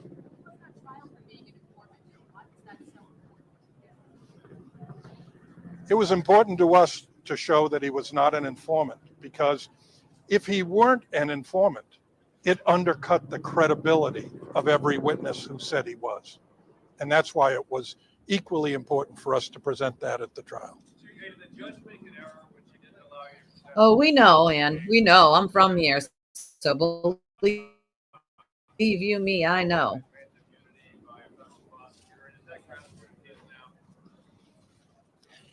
James Bulger has wanted to tell his story from the moment he was arrested. In this trial, while it tells quite a bit about the criminal justice system and the corruptness in the Department of Justice, it doesn't begin to tell the whole story. Nope. I don't think you've heard the last word from James Bulger. Well, we have now, but depth of the corruption within the Department of Justice in that time, all the way to the top, is a story that should and hopefully still will be told. And so while there is a limitation in this trial, Hank knows it, on the relationship that James Bulger had with the Department of Justice, that doesn't mean it didn't happen. And so hopefully the public will have questions. I'll defer on that question. He does intend to take an appeal. Yes. James Bulger intends to take an appeal.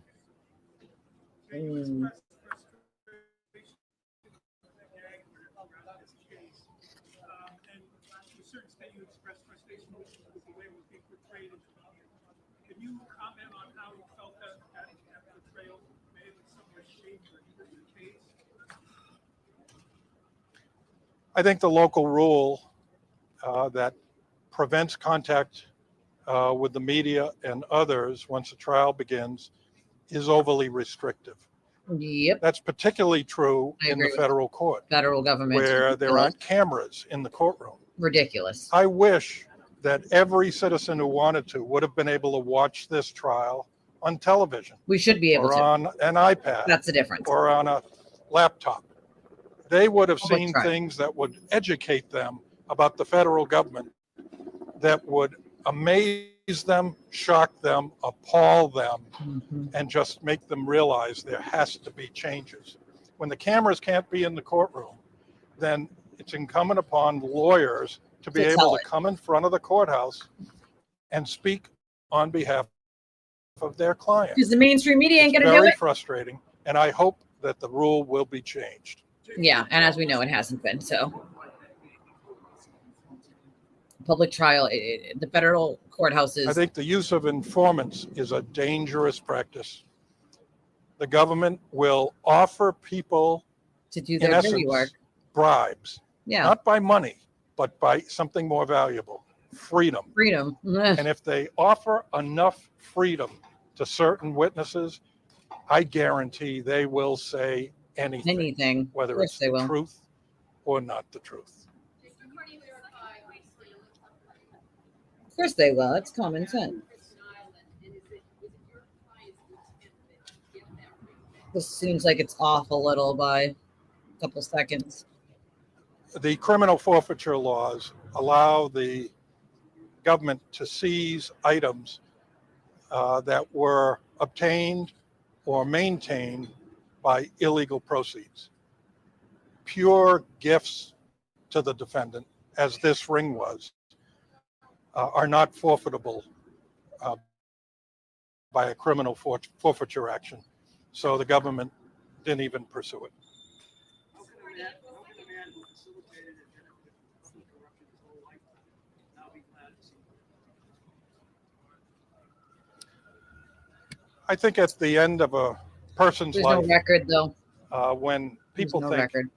he is the only bad person in the courtroom, There's no it's important to show trial that on him. that's not true, and that he was allowed to be the leader of the organized crime in Boston for 25 years because law enforcement was corrupt. At shock, this point in his life, horror. he'd prefer to have the truth come out rather than just rely on a myth. Well, it's also relying on blaming everything on him and not having the federal government take some accountability where they should. And I believe in this case, we have that same problem. The FBI has a lot of explaining to do. He They're didn't not testify explaining to anyone. because the judge, at the insistence of the prosecutors, would not allow him to present his defense. Which is just absurd. If you're charged with a criminal You have the right. and you have a defense, such as that you acted in shooting someone because you were acting in self-defense, and a judge says to you, you can say you shot the person, But you can't say why. but you cannot say you did it in self-defense Okay. and you didn't think the person was actually, you thought the person was actually going to kill you if you didn't kill him, and you can't say you were in fear, and that's why you acted. All you can say is you shot him. So that's handcuffing What him. defendant in his right mind would take the trial, take No the one. stand in that kind of trial? Nobody. Common sense. Well, that's the situation Jim felt he was in, and that's why he did not take the stand. Had that ruling been different, this trial might still be going because he had a lot to say. I do believe he had a lot to say. And he was going to say it. I'm not at liberty to say because at this time it's under seal. Still under seal. I want some of that stuff Because unsealed. it's important for the next person coming down the line, if he has or she has an immunity defense, that the Court of Appeals state with certainty he or she can present that defense to jurors. It's important. Jay Carney's right. Mr. Bulger knew as soon as he was arrested that he was going to die behind the walls of a prison or on a gurney getting injected with a chemical that would kill him. This trial has never been about Jim Bulger being set free and coming out of this courthouse. No, he knew he would never. I want to also comment on the fact that we're taking an appeal.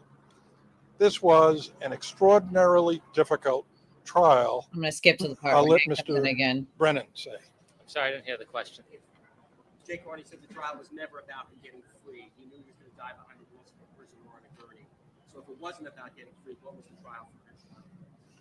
Our objective in this trial when we started was transparency and to try to find the truth. And Jay Carney and I discussed strategy weekend after weekend, and we knew coming into the trial it was important. Notice he It says was weekend. important for the jury. It was important for the community. It was important for the public to know Guarantee he's working how right the now. federal government operated during that time and how they're operating today. So when we approached this case, it was important for us to get as much information to the public and to the If you jury think as we much has could changed to demonstrate what then happened, and now. why it happened, and ultimately who is responsible. We mentioned that there's a ledger, accountability. Accountability doesn't come down to one person. Accountability is everybody who had a hand or a role in the carnage that lay behind what happened during that period of time. And Jay that's Carney an and I important talked regularly. We statement. felt the presence of families. That's an important statement that Hank just made there, even in a different case, right? That accountability isn't just with one person. It doesn't just lay with Karen Reed. It lays with her dad, her brother, the sewer turtle, and the federal government that helped create this circus that people's lives have been torn apart in. And one of the reasons why, when I knew Hank was going to take this case, I was so excited is because he's dealt with the federal government being corrupt before. And I knew that would sort of fire him up to want to be able to pull the truth out of all of the nonsense that lay here. He knows damn well that between the time of this trial, which was over 10 years ago, okay, to now, not much has changed with the federal government. I think we all know that. They're not operating in some different capacity because they were exposed. And we know what happened with Josh Levy in the U.S. Attorney's Office. And we know that when Leah took over, she stopped the charade. But who's responsible for what happened before she took over? Who is responsible for everything that Josh Levy did in bad faith up until that point?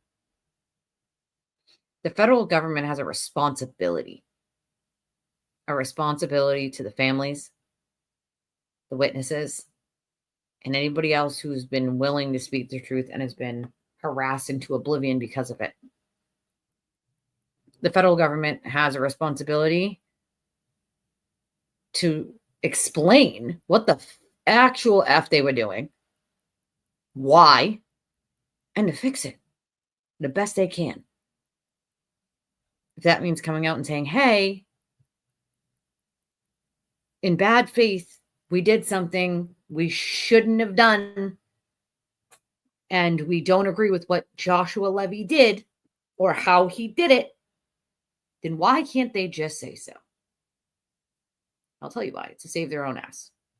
It's to hide behind the, we can't talk about a case. And that is why, don't forget, they wanted half of the stuff to be under a federal protective order, because they would rather hide behind that federal protective order on some information than just come out and say they knew X, Y, and Z a year ago, over a year ago, and they continued this charade of leaving the case, quote, opened for another year to give cover to the defense as a favor. Now, I can't tell you how I know certain things about certain things, but I can tell you this. What I do know is disgusting. It rocks the very foundation of what you think justice is, and just proves that anybody can be paid to do anything. Anybody can do a favor for anyone. And anyone who knows the right people can try to get a better outcome. What Josh Levy did and his office did in this case is deplorable. It's disgusting. And for the best word we got, it's corrupt. He's got a lot of explaining to do that he probably will never do. But in my eyes, once he was gone, it was on them to fix it for these families. I can tell you that when Leah took over, she was disgusted with what had happened with Josh Levy, and she didn't agree with it. Then why not make a statement? Why not make a statement? Make a statement loud and proud. Fix some of this conspiracy you helped spread. Instead, and cowardly, as I think it is, they hide behind, well, our policy is that we don't talk about it. Our policy is we don't talk about cases, whether they're open or closed or anything. We just don't talk about them. That's an excuse. That's a cop-out. There is no law that says that they can't. A policy is not a law. Why won't they come out and fix what they did? And the answer is simple. They're covering your own ass as a whole. What people should be concerned with is that our federal government took such lengths to help this woman get out of jail when she hit her boyfriend, who was an officer. Just goes to show, you know, the right people, you have enough money. Doesn't matter. Doesn't matter whether you're guilty or not. Doesn't matter how many people you've hurt or continue to hurt. If you have the federal government behind you, they'll just sweep it under the rug and move on to the next one. How long did it take the federal government and law enforcement in general to say that Sandra Birchmore's murder was not a suicide? And anybody with eyes could have told that that wasn't a suicide. Years. Her family and friends deserve better than that. John's family and friends deserve better than that. It's deplorable. It's disgusting, but nothing has changed between the time the Bulger case happened and now. The federal government's still doing whatever the hell they want. Who's going to hold them accountable? The only way that happens is people like me and you start making a lot of noise and standing up and saying, screaming for accountability. And it can't just be, 5 or 10 of us. The message would need to spread like a wildfire domino effect. And people would need to be standing outside of these federal government buildings with signs and protesting, writing emails, making phone calls continuously and relentlessly, talking about it. And clearly mainstream media isn't going to help. So non-mainstream independent media, shows like this, where you talk about it and you make some noise, because otherwise it just dies in the darkness. And it happens again and again and again and again. It's disgraceful. It's disgusting. And I don't believe the federal government will ever step up to fix what they created. Yeah, CYA, cover your own ass, And clearly, the judge, especially in this case, was complicit. Thank you, Anne. I appreciate that. I'll check right now. It's really sad, to hear that this is sort of allowed, unfortunately. Let's see. Don't see anything yet. It might not have made it through. Make sure it made it through, because I don't see anything yet. Usually it pops right up in my email, but I'm not seeing anything. It's weird. Yeah, usually it comes like right away, pops right into the email, but I'm not. I see Anna's $10 from yesterday, and that's the only thing in there right now. It might not have made it all the way through. I appreciate you. I would have loved to be able to dissect that brain too. It is hard to watch, do think there's defects in certain people's brains that make them the way that they are, like shitty people. I'll keep refreshing and I'll go on to it and make sure, but I don't see anything as of yet. And it usually goes through right away. So I don't know. I'll sign in and make sure it's not. While I'm checking that to make sure, if you'd like to donate to the channel, you can do so these ways: Cash App, Venmo, PayPal, Revolut for those of you who are out of country.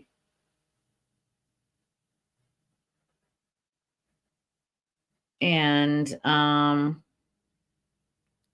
also, we have a link for anybody who wants to do credit or debit. And we have our monetization back. So we do have super chats and super stickers and memberships, which is fun. It is kind of like good versus evil, right? Like that is kind of like what it is at this point. Good versus evil. And it's kind of sad that that's the way that it has to be. It's like the truth is the truth, no matter what way you slice it, you know? Like, and it's just sad that this is where we're at, you know? This is where we're at. Thank you, Ann. I see it now. I see your $20 donation. Thank you so much. We had the first one of the stream. I appreciate you. Thank you so much. Happy Friday, of course. Let's watch a little bit of the rest of this because there's only like a little bit left. And victims and people left behind.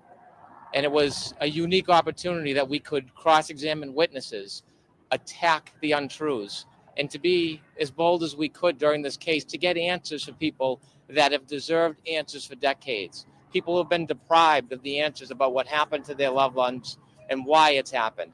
The answers to who is accountable and who's responsible. That's why we called members of the FBI that the government chose not to call. People we had never even spoken to before, to get them on the stand and try to find out answers. That's why when we cross-examined witnesses, we didn't shy away from areas. We wanted to know, we knew the community wanted to know, and we knew that many of the victims' families had to know. And we did our best. At many points, we were stopped over and over again. We were prevented from bringing out information that our members of the public, our citizens, are entitled to know. I want to know. And so that's why we say today, really, for us, is the first step. There's another chapter to be written. There's more accountability. And our government needs to answer the hard questions that have been raised by this case. There are answers that are needed by the families and the public, that the families and the public need to keep pushing for. And so we've tried our best. And we'll keep trying the best we can. And now it's time for the public to try as well.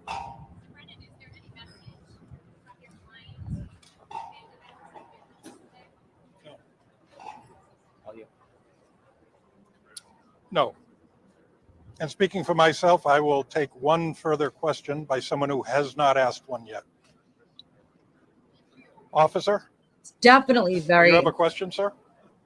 very impressive. You've had a Well, question. I can't wait. But you have to remember he's special prosecutor, so he might not do one after. Yes. Usually it's like a defense attorney thing most of the time. No. All right, I'll give one other bonus question. Sorry, you've had your question.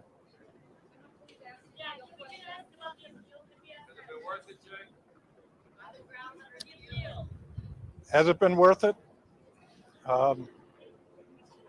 I've never said no to a judge when I've been asked to represent someone by court appointment. And I don't regret any of them in my entire career. Ready for the appeal. Well, the lead issue on appeal will be the ruling that prevented him from presenting the immunity defense to a jury. Was that ruling correct? Look how different the trial would have been if that ruling had not been made. We would have had a number of very interesting witnesses called by the defense. All right, folks, let me offer my congratulations to you as well. I know it's been hot out here day after day. Some days it felt like a monsoon, but you did your job. And as a firm believer in the First Amendment, I thank each and every one of you for making the First Amendment a real thing for us in the Boston and community and elsewhere. What a class act. And of course, that's 10 years ago. So that First Amendment doesn't always work out here anymore, especially with the mainstream media. We see a lot of them sort of muffling the real stories on certain things, which pisses me off, rightfully so. Like, let's see, hold on. There's one other thing. What was it? Offense highlight star witness.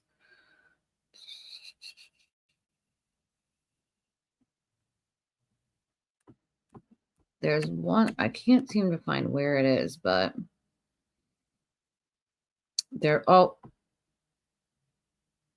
he was on Law and Crime 6 years ago. That's interesting. Oh.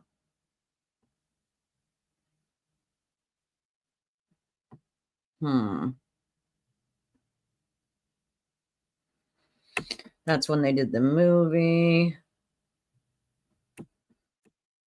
Yeah, I don't see the one I was specifically looking for. But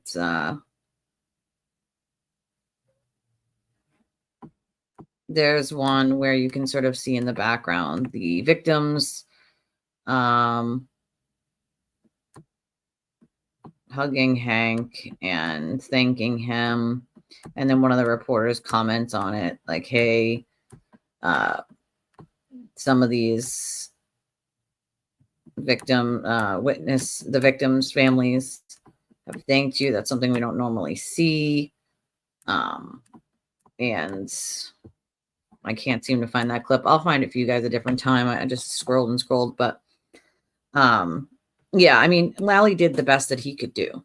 Like, well, that's the thing. He wouldn't have taken it unless he really believed that like something went horribly wrong here and justice wasn't being served. Like, he would have just said no. There were a lot of people that said no, that they didn't want to do this case. And even more so when it comes to the sewer turtles, because they didn't want their families harassed into oblivion, including lawyers, former judges, people who are retired judges. He's definitely sharp. He's committed. And as you guys noticed, even in those clips that we were watching, he says, me and Jay Carney talked about it every weekend. So remember when I told you guys, like, he works, whether it's weekends or not, he's not taking the weekend off. Like, I could bet that he's probably working right this very second. He leaves no stone unturned. He's very good when it comes to detail and making sure that, like, if there's something that he didn't think was hammered home enough by, Lally or even himself, he'll come back at it in a different way with a different witness to make sure that point is hammered home, especially to the jury. And I think that's what the jury's gotten from him so far, which is ask the question, get in, get out, right? Make the point and get out, which is something Alessi has not been able to do. And for good reason. He's never done a trial before.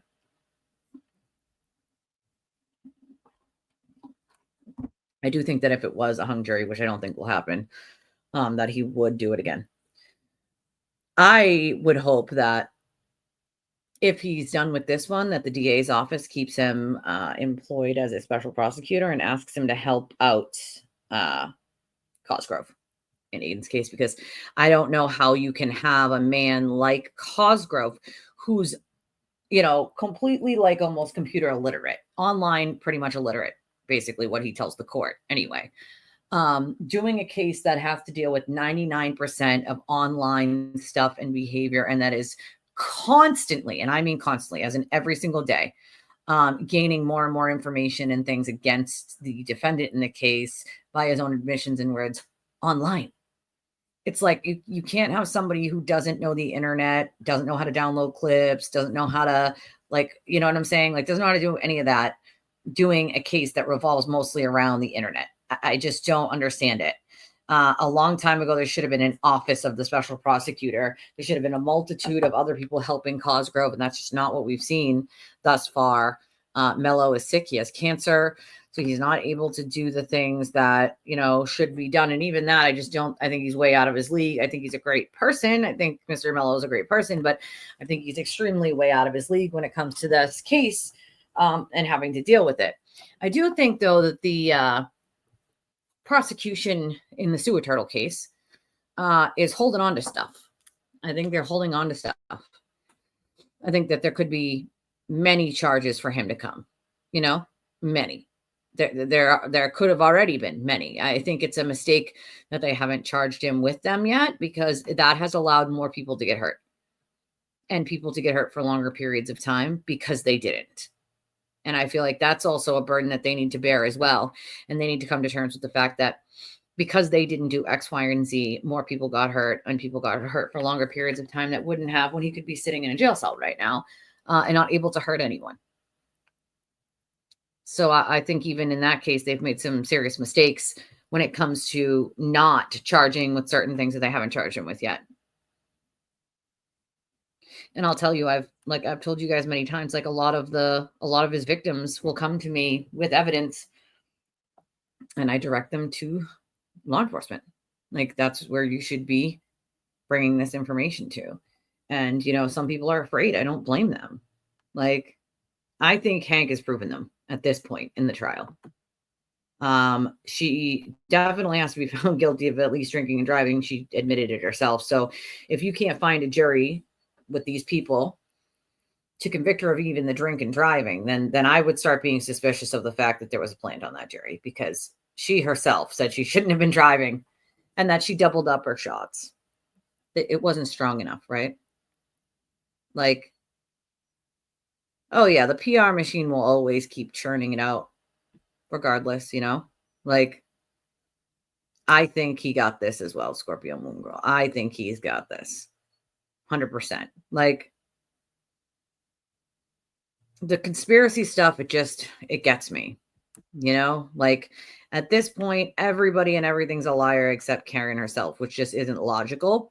And also the evidence proves otherwise. So that's the part that gets me. I mean, they have the money to do it. Why not? I don't think that they would just let a murderer walk around without holding her responsible, even if they have to charge with something else that they've been holding in their back pocket for quite some time. I do think that she's got to go to jail for something, Yeah.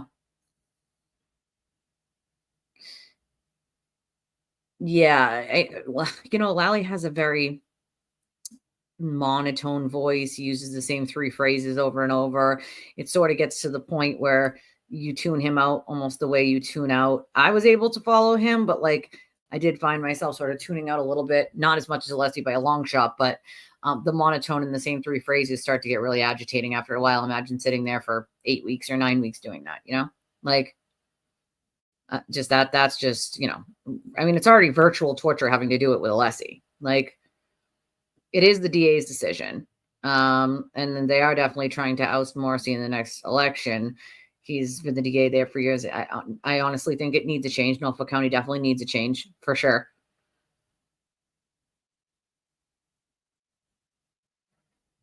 They should have been sequestered a long time ago. The entire jury should have been.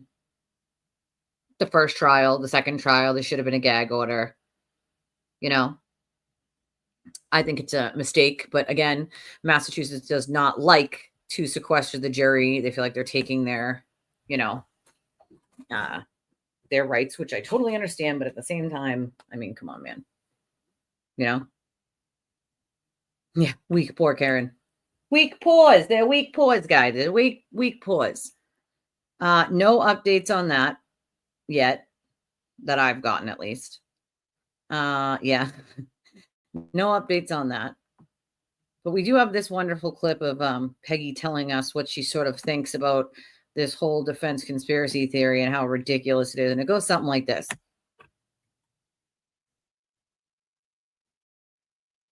We're with you, Peggy. We are with you. We agree with you that it's ridiculous. The gag order was too little too late in this case. Brilliant, though, not to include Karen, because then it allowed, the attorneys weren't allowed to say anything, but she could just keep talking into oblivion, which she has done thus far, of course. And it obviously has not helped her in any way, shape, or form. All right. No worries. We have been on for about 2 hours and 11 minutes under advisement. Okay, under advisement. Interesting.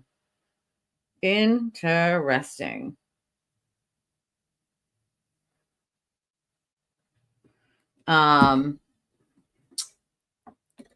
so we've been on about 2 hours, 12 minutes. I'm going to wrap this up with you guys. I love your stinking faces.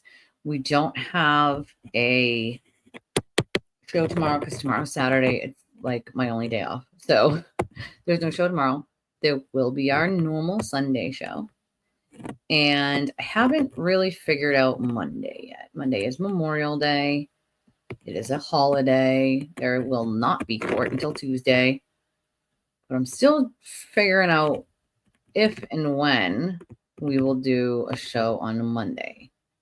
So do me a favor before anybody goes anywhere, make sure you hit the like button, hit the subscribe button if you already haven't. We do have our monetization back, so you can now become a member if you want. There are 4 separate tiers for members. The first one is a Twisted Trooper and a Rookie, and then Trooper. So there's 4. So you can join any one of those you want. You can do super chats and super stickers. I think you can even do super chats when I'm not live anymore. They go into the comment section for some reason. I've never personally gotten one, but I've seen them in other people's before when someone's doing like a replay. So that's kind of cool. But like I told you guys before, the most, direct way to support the channel are these ways, because otherwise anything that goes through YouTube itself, they take their cut, and it takes about a month. So I won't see any of that for an entire month. And, we still have a channel to run in the meantime. So it's definitely always good to support the channel these ways, as in sharing or liking or, telling your friends that we exist. Or if you can give a small donation, we always have the options in the description with the Cash App, the Venmo, the PayPal. We also have Revolut for those of you who are out of country. It works wonderfully. Trisha uses it, and she says there's no fees. So the exchange, I think, comes from me when I exchange it from whatever dollars in your country to US dollars, which is kind of cool. And then we have the PayPal link for those of you who just want to use credit and debit and don't have any of the payment apps. You don't have to have PayPal to use it. You just click on the link, enter the amount, put something in the box for a comment, and use your credit or debit. Scroll all the way to the bottom and you hit credit/debit, and you pay with your credit or debit card. So that option is there. And then we have our wish list options for Amazon, and we have a Discord. So if you're not in our Discord, join our Discord. It's a very robust conversations about all sorts of things, and people are there all the time. There's always somebody to talk to about this case, and there's always incoming information, which is great. I love it. It's one of my favorite things. And we have voice chat in there, which maybe we'll do tonight, because we haven't done one yet, and I feel like that would be fun. You don't have to always talk. You can mute yourself and listen to what other people are saying as well in the voice chat, which is kind of fun. So hold on 1 second. Okay. Yep. That was the one I already read. Okay. Sorry guys, my phone went off and I just wanted to make sure I'm not missing anything before I hit the button to go. Yeah, I think that'll be fun. I think that's something we should do, because we haven't done one of those yet. So I think that'd be a fun one to do, a little voice chat later on today. So I'll figure out what time. And of course, I'll just do the @everyone. So join our Discord if you're not already in our Discord. Yep. Happy Memorial Day. If I don't see you guys Monday, I probably will. I just got to figure out what time. Maybe we'll try to do a later one, or maybe we'll do an early morning one like we always do. I don't know. I have to figure it out. I still have to think about it to figure out how I'm going to do it. But I will tell you guys ahead of time. I'll make a post. I can make posts now on YouTube. So I'm going to do that too, so you guys can keep up to date. Make sure you change your little bell notification from some, I think it's on like some or most or whatever, to all, so that you'll always get the notification when I'm live. I love your faces. If you donate when I'm not live, of course, then I will read it on the next one. I love getting those little surprises from you guys. They come with like the funniest comments or pep talks, which I love. So don't you worry if you donate when I'm not live anymore, because I will just read it on the next one, as I always do. I hope everybody has a good weekend. Oh, you have fun, Casey. You have fun, my friend. Have fun for all of us. Everybody have a great weekend. You all know how to get in touch with me if you need me. Don't, feel free to always feel free to reach out. Don't be a stranger. Like, email, Discord, social media. If you need me, that's how you can reach me quickly. Probably email's the fastest or Discord's the fastest. But you can reach me on the other platforms as well. I hope everybody has an amazing day, and I will see you guys on the next one on our Sunday morning stream. Happy Friday, everybody.